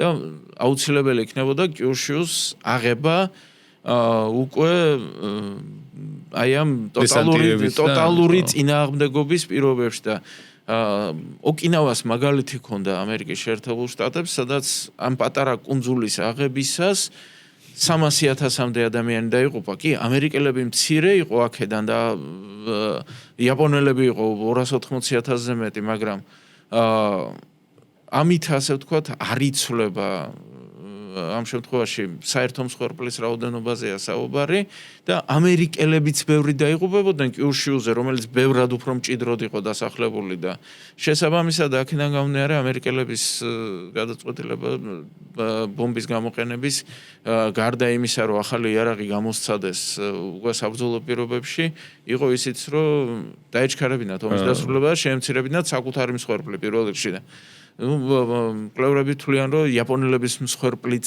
შემცირებული იქნა ამით. თუმცა რასაკვირველია ეს უკვე ჰიპოთეტური საუბარი. ასევე ისიც უნდა ითქვას, რომ იაპონიასთან დადებული ზავით დამთავრდა რეალურად მეორე მსოფლიო ომი და არა გერმანიასთან, ხო? იმიტომ რომ საერთოდ ყოველთვის გონიათ ხომ, რომ ეს ევროპული თეატრი დამთავრდა და ზოგადად ომის დამთავრდა და ასე არ არის. იმის მერე გრძელდება კიდევ ომი. იმის მერე გრძელდება ომი, იმის მერე საკმაოდ ასე ვთქვათ, ინტენსიური საბრძოლო მოქმედებები მიმდინარეობს წყნარი ოკეანის აუზში და შესაბამისად აქ საუბარი იმაზე, რომ ომი რეალურად მეორე მსოფლიო ომი დასრულდა 2 სექტემბერს 1945 წლის. ფორმალურად შეგვიძლია რომ 15 აგვისტოს როდესაც განცხადება გააკეთეს კაპიტულაციის შესახებ იაპონელებმა და შესაბამისად აქედან გამომდინარე აღმოჩნდა მისური ტოკიოს ყურეში 2 სექტემბერს, სადაც ხელი მოეწერა კიდევაც უკვე კაპიტულაციას. რამდენიმე კითხვა იყო იმაზე, აი საქართველოს საკითხზე მეორე მსოფლიო ომში სასკოლო განათლებაში ისეთ კონტექსტშია, თქო სამამულო ომი იყო საქართველოსთვისო და დემოგრაფიული თვალსაზრისით რამდენად დიდი ზიანი მიადგავს საქართველოსო და რა გავლენა მოახდინა ერის ფსიქიკაზეო და ამავე დროს აი მსხვერპლიო რამდენად რეალობა შეესაბამება, რაც ჩვენ ვიცითო და ახლობებით რა რიცხვები სახელდება. მსხვერპლთან დაკავშირებით არის ნამდვილად ცოტა რთულად საკითხი, იმის გამო რომ ერთი მხრივ არსებობს ახლა ის კომისია, რომელიც ჯერ კიდევ საბჭოთა პერიოდში შეიქმნა და რომელმაც დაადგინა ეს რიცხვი 300,000, რომელიც ძალიან მრგვალია იმისთვის, რომ ზუსტი იყოს. მეორე მხრივ გვაქვს ჩვენ კრივოშევის მონაცემები 78,000 რაღაცა, რაც ასევე აბსოლუტურად არარეალური არის ამ შემთხვევაში. რადგანაც ელემენტარულად ნებისმიერ სოფელში რო წახვიდე საქართველოში, იქ ყველგან არის აღმართული ობელისკი მეორე მსოფლიო ომის მსხვერპლთა ჩამონათვალით. დიდი სამამულო ომი აწერია ეგ ჩვეულებრივ ამ მსხვერპლის ჩამონათვალით და ეს ჩვეულებრივ რამდენიმე ათეული არის, ხოლო მე ყოფილ ვარ სოფლებში, სადაც რამდენიმე ასეული გვარი არის იქ მიწერილი და შესაბამისად ახლა აბსოლუტურად ალოგიკურია იმის მტკიცება, რომ მხოლოდ 78,000 კაცი დაიღუპა საქართველოსთან. კვლევრები ვინც ამას იკვლევენ, ახლა ცოტა ისეთ სიტუაციაში არიან, რომ რეალურად ძალიან რთულია ამ საკითხის დადგენა, ძალიან შრომატევადი ამბავია, რთული საკითხია. ართულებს ვითარებას ეგრეთ წოდებული უგზოვლოდ დაკარგულებიც, რომლებიც არ ჩაითვალნენ თავდაპირველად დაღუპულთა შორის და ალბათ დიდი ალბათობით დაღუპულები იყვნენ და როგორც არ უნდა იყოს, ალბათ დაახლოებით 200,000, როგორც ამბობენ, ალბათ დაახლოებით 200,000 იყო მსხვერპლი, რაც ძალიან დიდი მსხვერპლია. იმ ქვეყნისთვის, რომლის ტერიტორიაზე ომი პრაქტიკულად არ წარმოებულა. ახლა ჩვენს ძალიან კარგად ვიცით, რომ სულ რამდენიმე რეიდი იყო საქართველოს ტერიტორიაზე ბომბდამშენებით, სოხუმზე, ფოთზე, ბათუმზე. იყო შეტაკებები კავკასიონის უღელტეხილებზე და ფაქტობრივად საქართველოს ტერიტორიაზე მტერი არ გადმოსულა, სულ რამდენიმე კილომეტრით იყო შემოსული მთიან რეგიონებში, სადაც მოსახლეობა პრაქტიკულად არ იყო. აქედან გამომდინარე ეს არის უზარმაზარი მსხვერპლი და ამან განაპირობა კიდევაც ის, რომ დემოგრაფიული თვალსაზრისით საქართველო იყო ყველაზე მეტად დასახლებული სახელმწიფო კავკასიაში, მაგრამ დღესდღეობით ეს ასე არ არის. დაემატა ის, რომ მანამდე მამაკაცების რიცხვი, ქალების რიცხვს საქართველოში აღემატებოდა და მეორე მსოფლიო ომიდან მოყოლებული დღემდე ქალების რიცხვი საქართველოში მეტია მამაკაცების რიცხვზე. ნუ რასაკვირველია ახლა ერის მომავლის განადგურება მოხდა ფაქტობრივად, განსაკუთრებით 1941 წელს, როდესაც გაწვევად იყო და პლუს მოხალისეების კვოტა საქართველოში შესრულდა 200%-ით, როგორც თავი გამოიჩინეს ამ შემთხვევაში. და ვინც 51-ში იქნა გაწვეული, ვიცით რომ მათი უმრავლესობა დაიღუპა. ხო, განსაკუთრებით ქერჩის ოპერაციაში. ქერჩის ოპერაციაში ვინც მონაწილეობდა, ისინი არა მარტო ვინც პირველად გაიწვიეს, ანუ 51 წელი არის ყველაზე კატასტროფული წელი დანაკარგების თვალსაზრისით საბჭოთა კავშირის საზღვარზე და იმიტომ რომ პირველი ეშელონი საბჭოთა არმიის პრაქტიკულად განადგურდა და 5 მილიონს მოითვლიდა ეს პირველი ეშელონი, 4 მილიონი ჯარისკაცი პლუს 1 მილიონი სასაზღვრო ჯარები.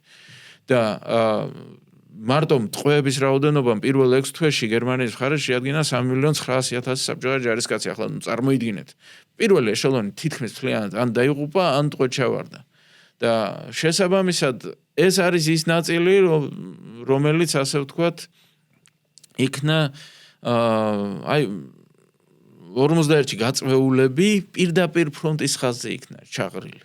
იმის გამო რომ არ არსებობს ასე ვთქვათ ის შემაკავებელი ძალა პირდაპირ ფრონტის ხაზზე ყველაზე მეტი მსხვერპლი მათ მოსდით. ნუ ქერჩის ოპერაციამ თავის მხრივ კიდევ უამრავი მსხვერპლი მოიტანა, მით უმეტეს იმ დროს უკვე შექმნილია ეს დივიზიები ეროვნული ნიშნით, რაც იძულებითი ნაბიჯი იყო.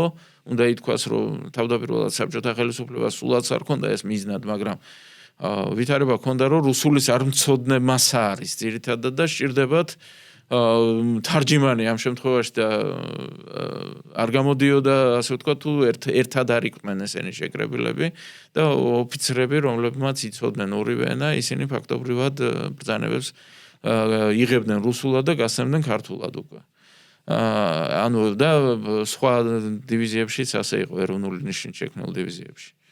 ასე მსხვერპლი იყო უზარმაზარი დემოგრაფიული კრახი გამოიწვია და პლუს ამას გარკვეულწილად გამოიწვია ის, რომ ომის შემდგომ მშობადობა საქართველოში მკვეთრად დაეცა. ამითაც იყო განპირობებული, ერთი რაოდენობა იყო ცოტა და მეორე ამ ომის შედეგებმა გამოიწვია ის, რომ ბევრი შვილის გაჩენა უკვე ისეთი არ არის ამ შემთხვევაში ოჯახებში იშვიათობა ხდება. რატო უნდა ვაჩინო შვილები თუ ისედაც ომი იქნება და დაიღუპება. ეს შეხედულებაც ნაკლებად იყო გავრცელებული, მაგრამ გარკვეულწილად ხო, საკმაოდ დიდი ხანი იყო. ქვეცნობიერში სადღაც იჯდა. იყო ეს მასე შეკითხვა სოციალისტენ რადგან იქ არ ვახსენეთ სამხედრო დანაშაულებზე და ნიურნბერგის პროცესზე. რა მასშტაბის იყო გერმანელების მიერ ჩადენილი დანაშაულები, განსაკუთრებით ჰოლოკოსტს ეხება, ბუნებრივია ეს. და პრინციპში მე აქ შემოვიტანდი კიდე მეორე თემას იაპონიის მხრიდანაც, იმიტომ რომ ძალიან იშვიათად არის ხოლმე ნახსენები, არა და მასშტაბები არანაკლები ქონდა, ხო, იაპონიაში. ნუ მასშტაბები შეიძლება ითქვას, რომ სიკვდილის ბანაკები იაპონელებსაც ქონდათ, მაგრამ მასშტაბი ის არ იყო. ხო. სამაგიეროდ იაპონელებმა თავი გამოიჩინეს ხუცვაჟლეთით ნანკინში, როდესაც ესე იგი მართლა სისხლის კალოები დაატრიალეს ქალაქში და დაახლოებით 200-დან 300,000-მდე ადამიანი შეიწირა ამან ძირითადად ქალები. და რაც შეეხება ახლა ჰოლოკოსტს, ეს არის მთავარი სამხედრო დანაშაული, რომელიც ჩადენილია მეორე მსოფლიო ომში. მთავარი დანაშაული კაცობრიობის წინაშე. კი არსებობს ხალხი, რომელიც ჰოლოკოსტს უარყოფს, მაგრამ მათი ასე ვთქვათ ამ შემთხვევაში არგუმენტაცია უბრალოდ თითიდან გამოწვევილიც კი არ არის, ეს რასაკვირველია, უბრალოდ სტარია ყველაფერი. ერთადერთი შეიძლება დავა იმაზე, რომ 6 მილიონი დაიღუპა თუ ვთქვათ ცოტა ნაკლები, ანუ ვთქვათ ნახევარი, მაგრამ 3 მილიონი პრაქტიკულად დადგენილია სახელებით და გვარებით. ანუ ჰოლოკოსტის მსხვერპლთა სახელებით და გვარების ამაზე სპეციალურად მუშაობს ისრაელის სახელმწიფო სახელებით და გვარებით დაახლოებით 3 მილიონი ადამიანი არის დადგენილი, ვინც შეეწირა ჰოლოკოსტს. ახლა შეეწირა უშუალოდ სიკვდილის ბანაკებში დაიღუპა, გადაყვანისას მოკლეს, მანამდე ასე ვთქვათ იქნა მოკლული თუ ასე შემდეგ, ამას არა აქვს პრინციპული. იდეაში ეგრე სომხების გენოციდიც ზოგი გადაყვანის დროს დაიხოცა, ზოგი ისე დახოცეს და შედკან. საერთოდ სომხების გენოციდი ძირითადად სწორედ ტრანსპორტირების ასე ვთქვათ შედეგია და შემდგომ იმ პირობების, რომელიც არ არსებობდა. და საბრძოლო მოქმედებების სხვა იმ ტერიტორიებზე, მაგრამ იქაც ახლა გენოციდთან დაკავშირებით თურქები იძახიან, რომ სომხებმა არანაკლები თურქი დახოცეს, მაგრამ ახლა ეგ უკვე დავისაგანი ახლა ისტორიკოსების საკითხია მართლა იმის დადგენა, რომ რომელიმე დაიხოცა ამ შემთხვევაში, თუ ამას პრინციპული მნიშვნელობა აქვს, ახლა მილიონზე მეტი ადამიანი როდესაც იღუპება, გენოციდი, არა, შეიძლება ნაკლებიც იყოს გენოციდი, გააჩნია რაოდენობას, ანუ პროცენტულ რაოდენობას. ახლა აქ საუბარია 3 მილიონზე, რომელიც დაიღუპა ებრაელზე, მინიმუმ 3 მილიონზე. ვიმეორებ 11 მილიონიდან, რომელიც ევროპაში ცხოვრობდა. ამას გენოციდის მეც მართლა ვერაფერს ვერ უწოდებ, ახლა ეს ცალსახა დანაშაულია კაცობრიობის წინაშე და ახლა გერმანულ მხარეს გარკვეული ახსნა განმარტებები ამ შემთხვევაში გააჩნია იმასთან დაკავშირებით, რომ მათ სურდათ ამ ებრაელების თავიდან მოცილება, მაგრამ ინგლისმა არ გაუშვა 1940 წელს მადაგასკარზე გადასახლება სურდათ. სად ებრაელები და სად მადაგასკარი ახლა, ხო? ეს რატომ უნდა გადაესახლებინათ ებრაელები მადაგასკარზე და ხო? თუ მაინც და მაინც ასე იყო, გაეშვათ ეს ებრაელები თუ ასე უჭირდათ, გაეშვათ, ვთქვათ, ამერიკის შეერთებულ მიეცათ ემიგრაციის საშუალება, თავისუფალი ემიგრაციის საშუალება. და მერე ასე ვთქვათ, საბჭოთა ტყვეების საკითხი დგება, რომ უამრავი საბჭოთა ტყვე რო ავიყვანეთ ომის პირველ თვეებში, აღმოჩნდა ისე, რომ რადგან სტალინ ჟენევის კონვენციაზე ხელი არ ჰქონდა მოწერილი, წითელი ჯვარი მათ ვერ ეხმარებოდა, ეს მართლაც ასეა, წარმოიდგინეთ ტყვეთა ბანაკები დაყოფილი სხვადასხვა ზონებად, თქვა ბრიტანული ზონა, საბჭოთა ზონა, ტყვეების და ბრიტანულ ზონაში საჭმლის პრობლემა არანაირი არ დგას, იმიტომ რომ წითელი ჯვარი უამრავი რაოდენობით ახერხებს ამ იმის, რა ქვია მაგას, საკვების შემოტანას და საბჭოთა ზონაში შიმშილობა მიდის. იმიტომ რომ გერმანელებს საკვები არ ყოფნით, ამდენ ტყვეს არ ელოდნენ ნამდვილად და წითელი ჯვარი ვერ ეხმარება და იმის გადანაწილებაც არ შეიძლება. მაგრამ ეს ახლა ასე ვთქვათ და ამის გამო მოგვიწია რაციონების შემცირება ებრაელებისთვის საკონცენტრაციო ბანაკში ისევ და ისევ ვიმეორებ, რატომ უნდა ყოფილიყვნენ ებრაელები მხოლოდ ეთნიკური ნიშნით საკონცენტრაციო ბანაკებში, არ უნდა ყოფილიყვნენ, ხო ასე? და ის საკონცენტრაციო ბანაკები გადააკეთეს სიკვდილის ბანაკებად შემდეგ და ახლა მარტო აუშვიცში მილიონზე მეტი ადამიანია დაღუპული.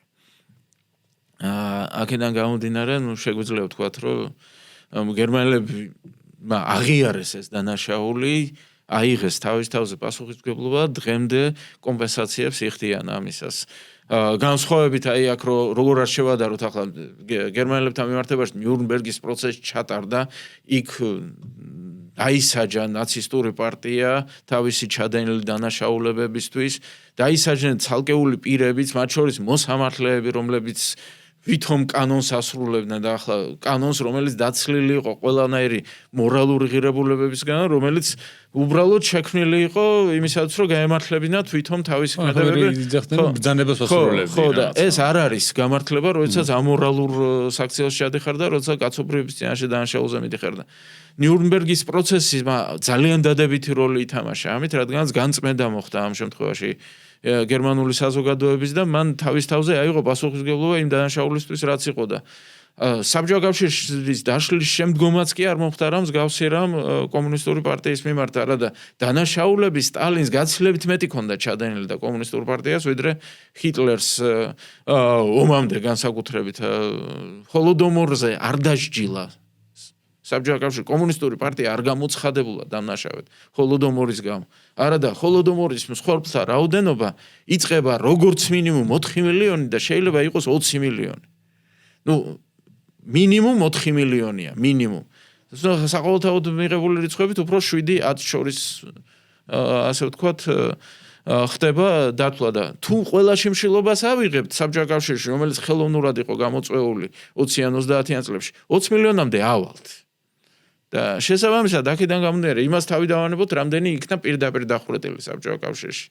გადასახლებული და გადასახლება კიდეც ცალკე უბედურება ახლა, როდესაც ქვეყანაში საშუალოდ მაქსიმუმ 2000 სიკვდილით დასჯელი ყავს და ერთ წლის განმავლობაში 730,000 კაცი ყავს დახვრეტილი. იქ საუბარი ზედმეტია რამე ასე ვთქვათ, ან კანონიერებაზე, ან იმაზე, რომ ეს პოლიტიკური ნიშნით არ ხდება. შეუძლებელია, რომ ერთ წლის განმავლობაში 37-ში ამდენჯერ გაზრდილიყო დანაშაული, ხო? გასაგებია, რომ ეს არის ყველა ძირითადად პოლიტიკური ნიშნით გასამართლებული ხალხი, რომელთა უმრავლესობას დააბრალეს ძალიან მცირე რაღაცა. მაგალითად, კოლმეურნეობის მიწები რატო დაუბრუნე გლეხებს. და ამისთვის დასაჯეს სიკვდილით.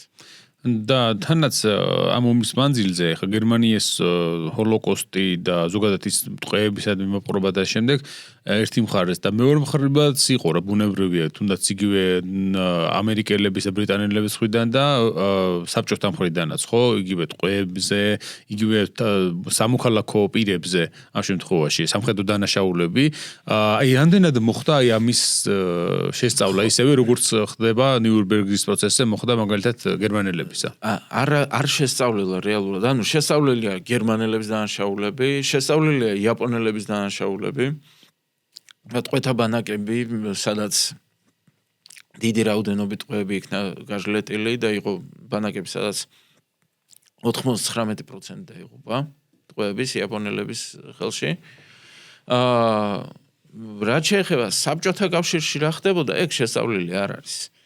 ახლა უნდა ვთქვათ, რომ ახლა ბრიტანული თუ ამერიკული ტყვეთა ბანაკებისში მყოფი ხალხის მდგომარეობა მკვეთრად განსხვავდებოდა იგივე გერმანულ თუ საბჭოთა ბანაკებში ყოფთაგან.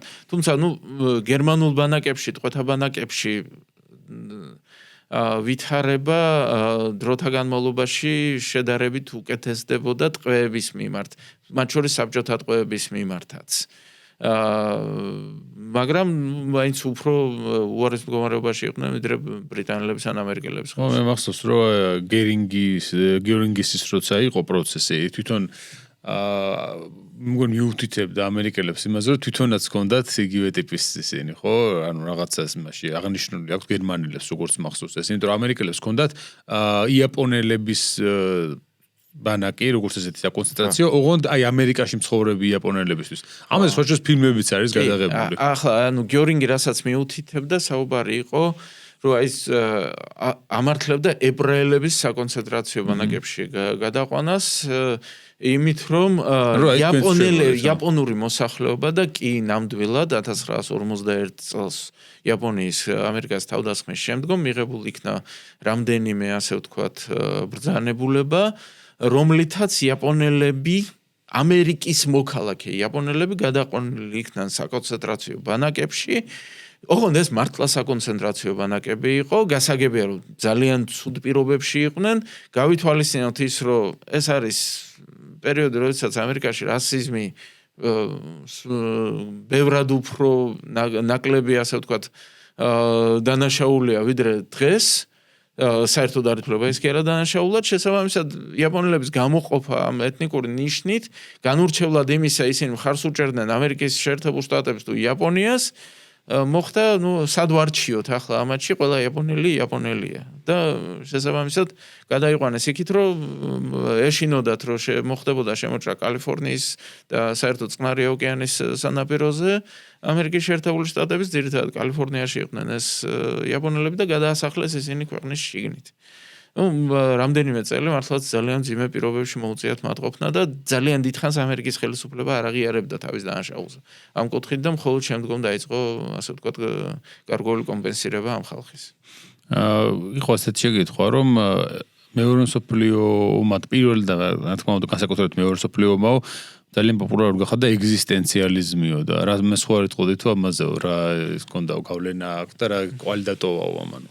ხო, ახლა ეგ ზედმეტად ფილოსოფიური კითხვაა ახლა ამ შემთხვევაში. უბრალოდ მე აღვნიშნე კიდევაც რომ პირველმა მსოფლიო ომმა პაციფიზმის ძალიან დიდი გავრცელება გამოიწვია და სხვა შორის ერთ-ერთი მიზეზი, რის გამოც საფრანგეთი ასე სასტიკად დამარცხდა მეორე მსოფლიო ომის პირველ ეტაპზე იყო ზუსტად აი ეს დამოკიდებულება, რომ ოღონდომი არ გვინდა და ოღონდ იქნება ოღონდომი, ეგ პრინციპი განაპირობებდა იმას, რომ საზოგადოება აბსოლუტურად მოუმზადებელი შეხვდა ომს და როდესაც გერმანელებს შემოჭრა რეალობად იქცა, წინააღმდეგობას ძალიან მცირე გაუწიეს პირველ ეტაპზე.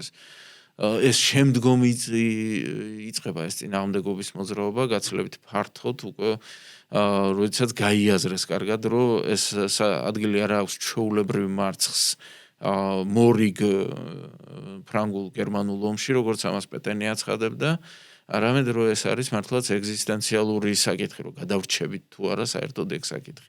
მაგრამ ახლა ეგზისტენციალიზმი ამ შემთხვევაში როგორც ფილოსოფიური მიმდინარეობის საკითხი არის აქ დაყენებული და შესაბამისად ამაზე ალბათ უკვე უფრო ფილოსოფოსები. თუმცა გამოწავდებოდათ ალბათ მეორე მსოფლიო ომის იმას რო შეხედავდი რა ქვია, მდგომარეობას რა, იმიტომ რომ ამდენად მაგაზე ბევრს უფრო მეტი ადამიანი ფიქრობდა ალბათ ყოველ შემთხვევაში, რომ გადარჩება თუ არა ზოგადად ქვეყანა, სამყარო, დედამიწა ზოგადად. ოღონდ იქ დადგა უკვე საკითხი მეორე კუთხით ამ შემთხვევაში, რომ არ განმეორდეს უნდა ეს და ანუ შემდგომში ასეთი მოუმზადებლები არ უნდა ვიყოთ.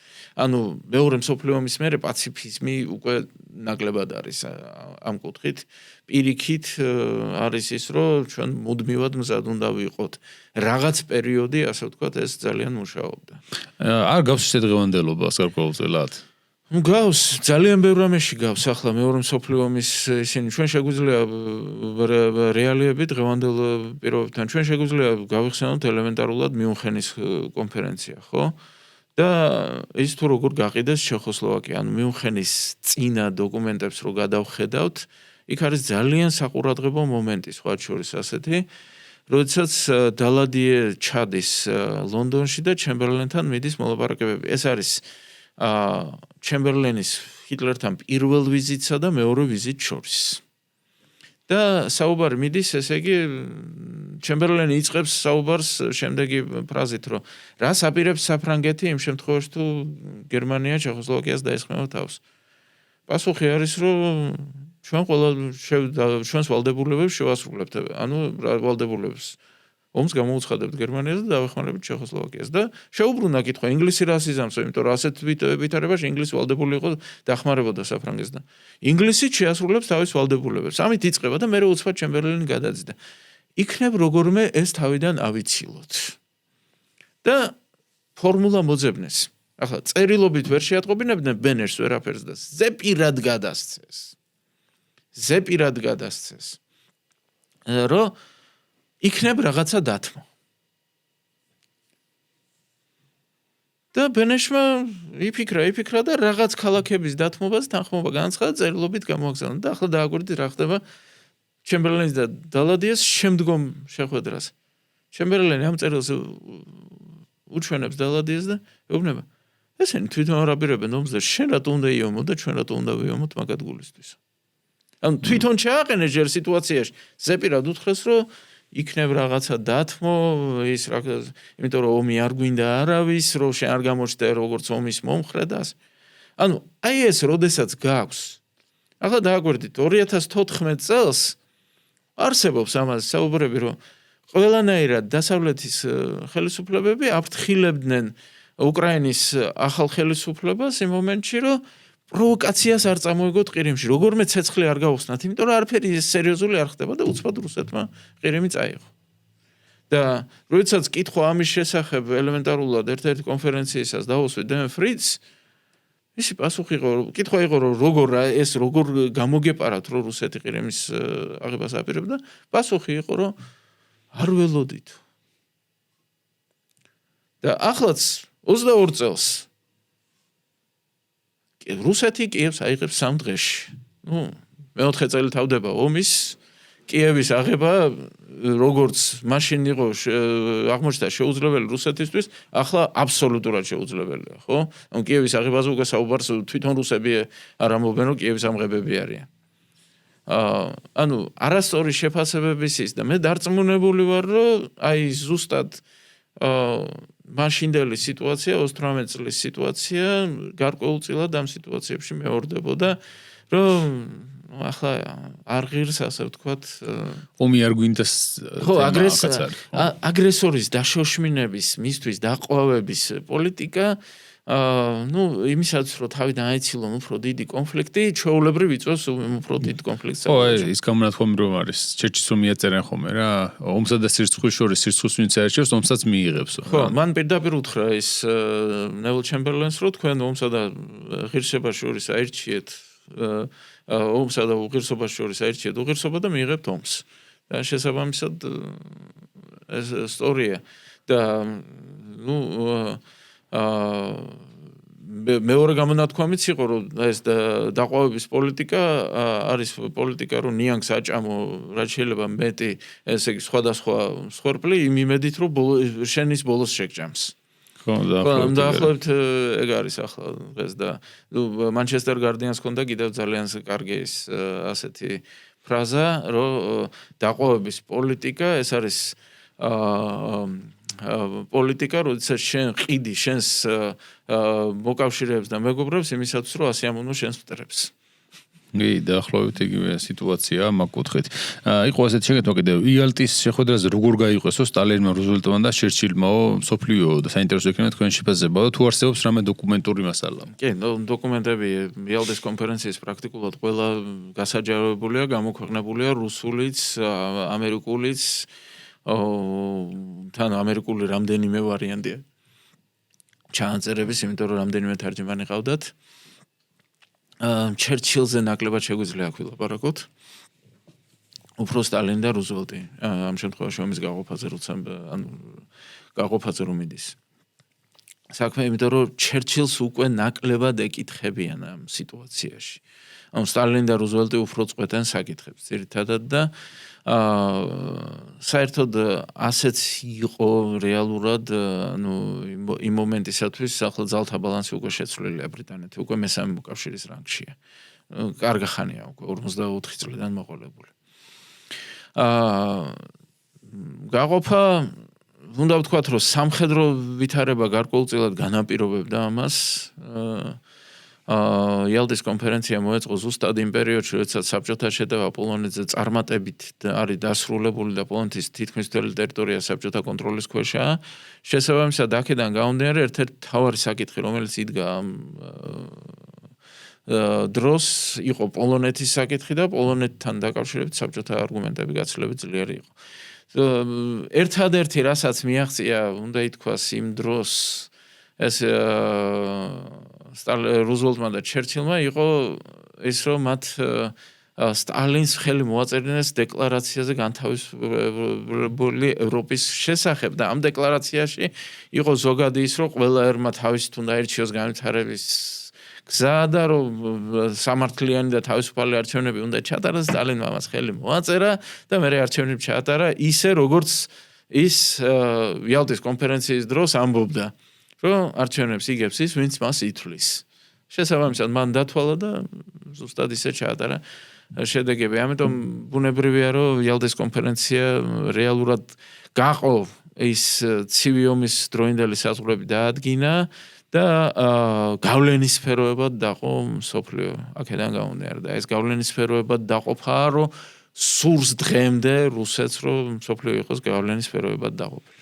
ასეთი შეკითხვა იყო რომ თუ შეგიძლიათ ისაუბროთ იმაზე რომ აი ვერმახტის გათეთრების მცდელობა არისო თანამედროვე მსოფლიოში თითქოსო SS-ისგან განსხვავებით თუ ვერმახტი მხოლოდ სამხედროები იყვნენ და არ ჩადიოდნენ დანაშაულებსო და სახიფათოა თუ არა ზოგადად რევიზიონიზმიო ნაციზმის უნდა ვთქვათ რომ ეს თანამედროვე მსოფლიოში არ დაწყებულა ეს დაიწყო მეორე მსოფლიო ომის მერე უცბად როდესაც გერმანულმა გენერალებმა მიყოლებით დაიწყეს მემუარების წერა და ძალიან პოპულარული მემუარების თუმცა ისიც უნდა აღინიშნოს რომ ვერმახტი ნამდვილად გაცილებით ნაკლებ დანაშაულს ჩადიოდა ვიდრე SS-ი ანუ ეს არ იყო მისი ფუნქცია არ იყო ადგილობრივი ტერიტორიების კონტროლი ამ შემთხვევაში შესაბამისად კონტროლს ვინც ახორციელებდა ის ჩადიოდა დანაშაულს ახლა ვერმახტი იკავებდა ტერიტორიას ხო ვერმახტი სამხედრო ის არის ახლა და ახლა უშუალოდ ბრძოლების დროს თუ რაღაცას ასე ვთქვათ ან იმ ტერიტორიებს სადაც განლაგებული იყო რაღაც სამხედრო დანაშაულს ჩადიოდნენ, ეს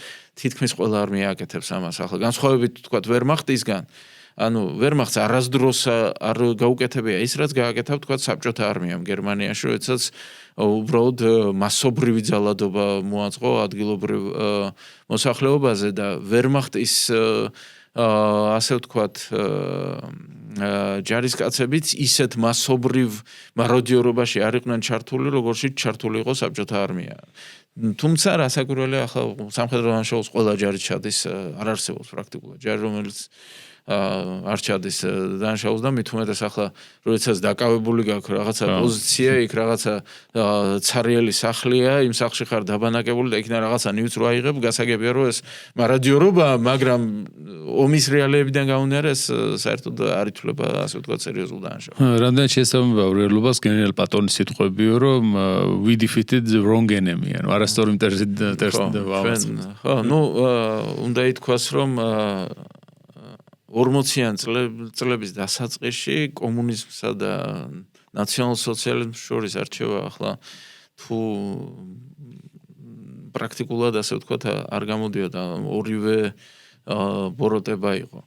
ნუ ამ შემთხვევაში უნდა ვთქვათ, რომ ჰიტლერი როდესაც საბჭოთა კავშირს დაესხა, ჩერჩილმა წარმოთქვა ასეთი სიტყვები, რომ 25 წლის განმავლობაში ჩემზე უფრო თანამიმდევრული მოწინააღმდეგე კომუნიზმს არ ყოლია, მაგრამ ჰიტლერი ჯოჯოხეთში რო შეჭრილიყო, მე ლორდ თემთა პალატაში როგორც მინიმუმ კეთილგანწყობილად ვისაუბრებდი ეშმაკზეო.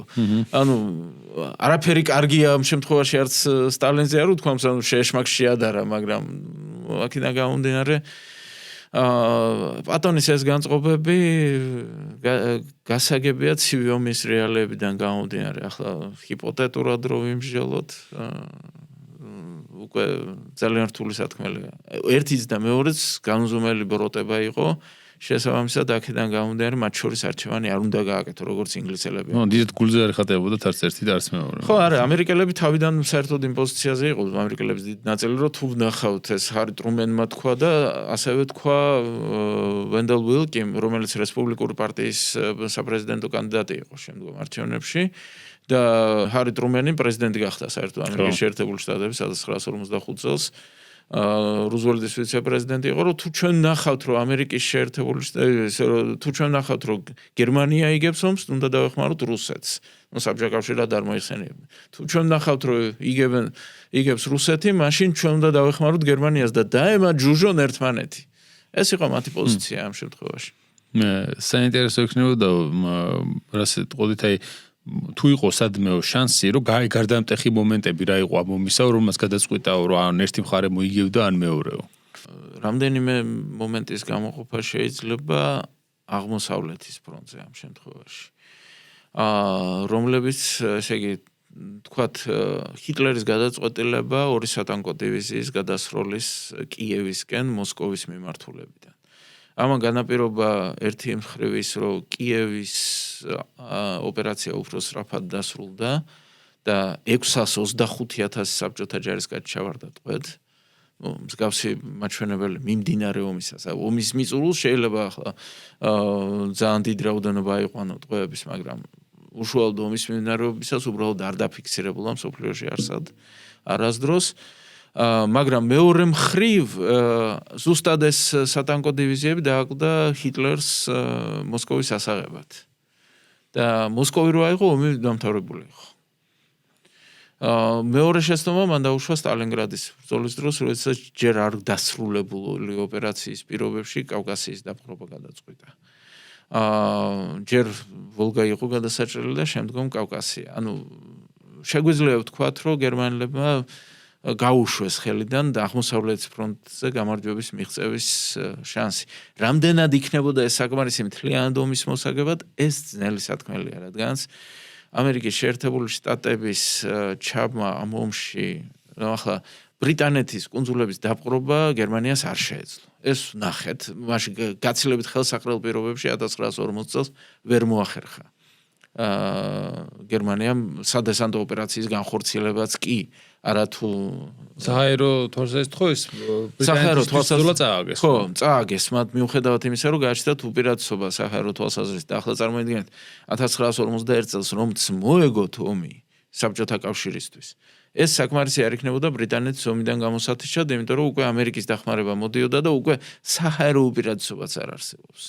ანუ ეკონომიკური თვალსაზრისით ამერიკის პოტენციალი გაცილებით დიდი იყო. უბრალოდ ეს ომს ძალიან გაახანგრძლივდა, შემდგომ შეიძლება მართლაც რაღაც გარკვეულწილად უპირობო კაპიტულაციაზე გავარყოფილიყო საუბარი, არამედ რაღაც გაყოფაზე, მაგრამ დაპყრობილი ტერიტორიებს მართლა გაცილებით რთულია და იქ ნებისმიერი აჯანყება შეიძლება გადაიზარდოს ძალიან სერიოზულ პრობლემაში და ამერიკელების სტრატეგია სხვა შორის და ბრიტანელების ომის საწყის აი 52-53 წლებში არის რომ პერიმეტრის განსაზღვრა, რომლის იქითაც ვერ გავა გერმანია.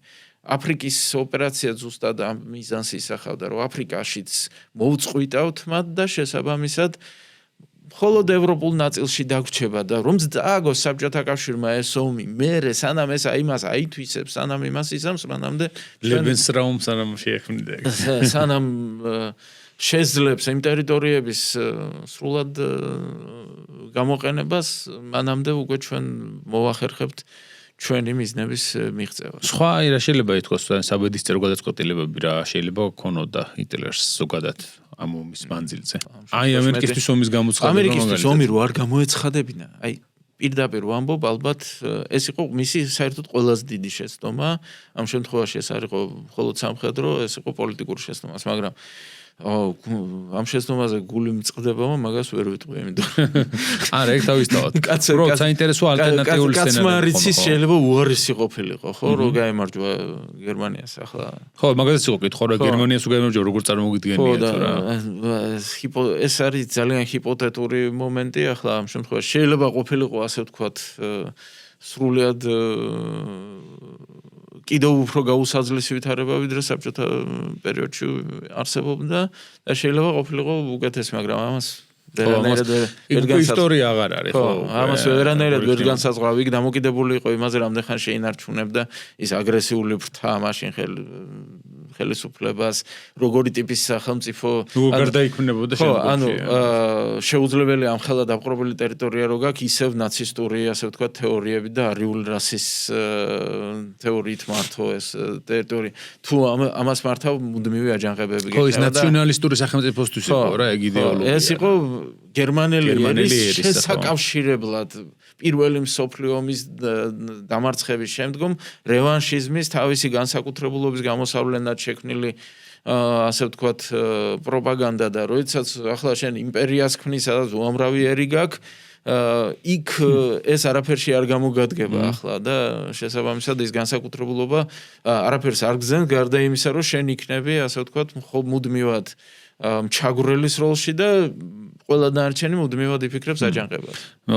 თუ გაინტერესებს ეს თემა, უფრო ლიტერატურაშია ხოლმე განხილული და გირჩევთ ფილიპ დიკის კაცი მაღალ კოშკში და ასევე თუ ისაც კომპიუტერული თამაშები გიყვართ, ითამაშეთ ვოლფენშტაინი, ძალიან მაგარი თამაშების სერია არის, სადაც არის ნაჩვენები მეორე მსოფლიო ომის შემდგომი მსოფლიო, რომელშიც გერმანია გამარჯვებული და საინტერესო სცენარებია ხოლმე წარმოჩენილი. თუმცა ეგ არის ერთი ხედვა ამ შემთხვევაში შესაძლოა ასე ვთქვათ თუ რა იქნებოდა მაგას ვერანაირ გაგცემთ პასუხს რეალურად. ეს არის უბრალოდ ფანტაზია დანარჩენი. ხო, ვერანაირი ასე ვთქვათ. კი, ან ჰიტლერი რამდენ ხანი იქნებოდა იმის შემდეგ, ან შემდეგი ვინ იქნებოდა, ან ის რაც გადაწყვეტს. როგორ ხო, ან საერთოდ რამდენ ხანს გაძლევდა. ასე რომ კი, ამაზე ლაპარაკი წარმოუდგენელი არის. ნუ ძალიან ამოუწურავი თემაა ფაქტობრივად მეორე მსოფლიო ომით და მისი შედეგებით ზოგადად. აი ვიცი, შემდგომში მე შევეცდები რომ ზოგადად პოდკასტში მინდა პირველ და მეორე მსოფლიო ომები მქონდეს თვითონ უშუალოდ ომის პერიოდი რა და როგორ ხდება და ჩვენ გვაქვს დასაწყისებიც და შედეგებიც. ანუ პირველი მსოფლიო ომის დაწყებაც გვაქვს და შედეგებიც და ეხლა მეორე მსოფლიო ომის დაწყებაც გვაქვს და შედეგებიც. ეგ გამოდის და აი შუაში რა ხდება, ის არ გვაქვს არც ერთზე და მაგაზეც მინდა მე რომ ერთხელ რაღაცა ის გავაკეთოთ მიმოხილვით ისა, აი ომის როგორ მიმდინარეობს ომი, რომელ ფრონტზე ვის აქვს წარმატება, რომელი ქვეყნები არის ყველაზე გადამწყვეტი ამ შემთხვევაში სამხედრო თვალსაჩინით და როგორ იყო ბალანსი ამ მხრივ. ეგ საინტერესო იქნება. შორის რუკით უფრო თუ არის საჩვენებელი, თუ არის მაგის შესაძლებლობა მხოლოდ კი, როგორ არა, მით უმეტეს თუ მე ძალიან კარგად ვიყენებ ხოლმე მე თვითონ პოდკასტებზე ილუსტრაციებს რა და შესაბამისად მაგას გავაფორმებთ უმაღლეს დონეზე, რა თქმა უნდა. იმიტომ ხონიათ გავგებარი იქნება, რა თქმა უნდა, გავგებარი იქნება. ძალიან დიდი მადლობა სტუმრობისთვის. მადლობა მოწვევისთვის კიდევ ერთხელ. ძალიან საინტერესო ეპიზოდი იყო ჩემი აზრით, რომელიც მე საფუძველს ჩაუყრის ამ თემაზე კიდე სხვა საუბრებს. მსმენელს შევახსენებ, რომ გამოიწერეთ არხი, მოიწონეთ ვიდეოები. ასევე YouTube მსმენელს მოუწოდებ, რომ Facebook გვერდიც გვაქვს და შეგიძლიათ ის გვერდი გამოიწეროთ, იმიტომ რომ იქ ზოგჯერ ისეთი პოსტები მაქვს ხოლმე, რომელზეც აზრს ვეკითხები ხოლმე მსმენელებს და ვეკითხები ხოლმე დასვით კითხვები და მე ჩვენ უპასუხებთ, ასე რომ გირჩევთ, რომ გამოიწეროთ ჩვენი Facebook გვერდიც და Spotify მსმენელებს კი მოუწოდებ, რომ YouTube არხიც გამოიწერეთ, იმიტომ რომ Spotify-ზე საკმაოდ ბევრი უსმენს და ვიცი და მე თვითონაც ხშირად Spotify-ზე უსმენს სხვა პოდკასტებს, როგორც არის BBC History Extra, სხვადასხვა კითხეს, რომ თქვენ თუ უსმენთო რამე პოდკასტო და უსმენ კი BBC History Extra არის ესეთი პოდკასტი, მშვენიერი რამ არის, 1 საათიანი ეპიზოდებია, ყველა ეპიზოდში მოწვეული არის ხოლმე რომელიმე ახალი წიგნი რო გამოვა ბრიტანეთში, მაგალითად ჰელენ ნიკოლსონმა გამოუშვა ტამპლიერებზე, ჯვაროსნებზე რაღაც წიგნი, მივა და 1 საათი საუბრობს ხოლმე ამ თემაზე. ან ადრიენ გოლსორტი მაგალითად, რომელსაც რომის ისტორიის დაუძახებენ რომის და სპარსეთის იმაზე დაპირისპირებაზე და ასე შემდეგ. მეორე სოფლიო ომზე ხო ტონა აქვს ეპიზოდები, რა თქმა უნდა, პოპულარული თემაა ბრიტანეთში ესეც, ასე რომ გირჩევთ, ვინც ინგლისურად მოსმენა შეგიძლიათ BBC History Extras. ახლა კი დაგემშვიდობებით მომდევნო ეპიზოდამდე, იმედი მაქვს, რომ მალე დაგიბრუნდებით. ნახვამდის.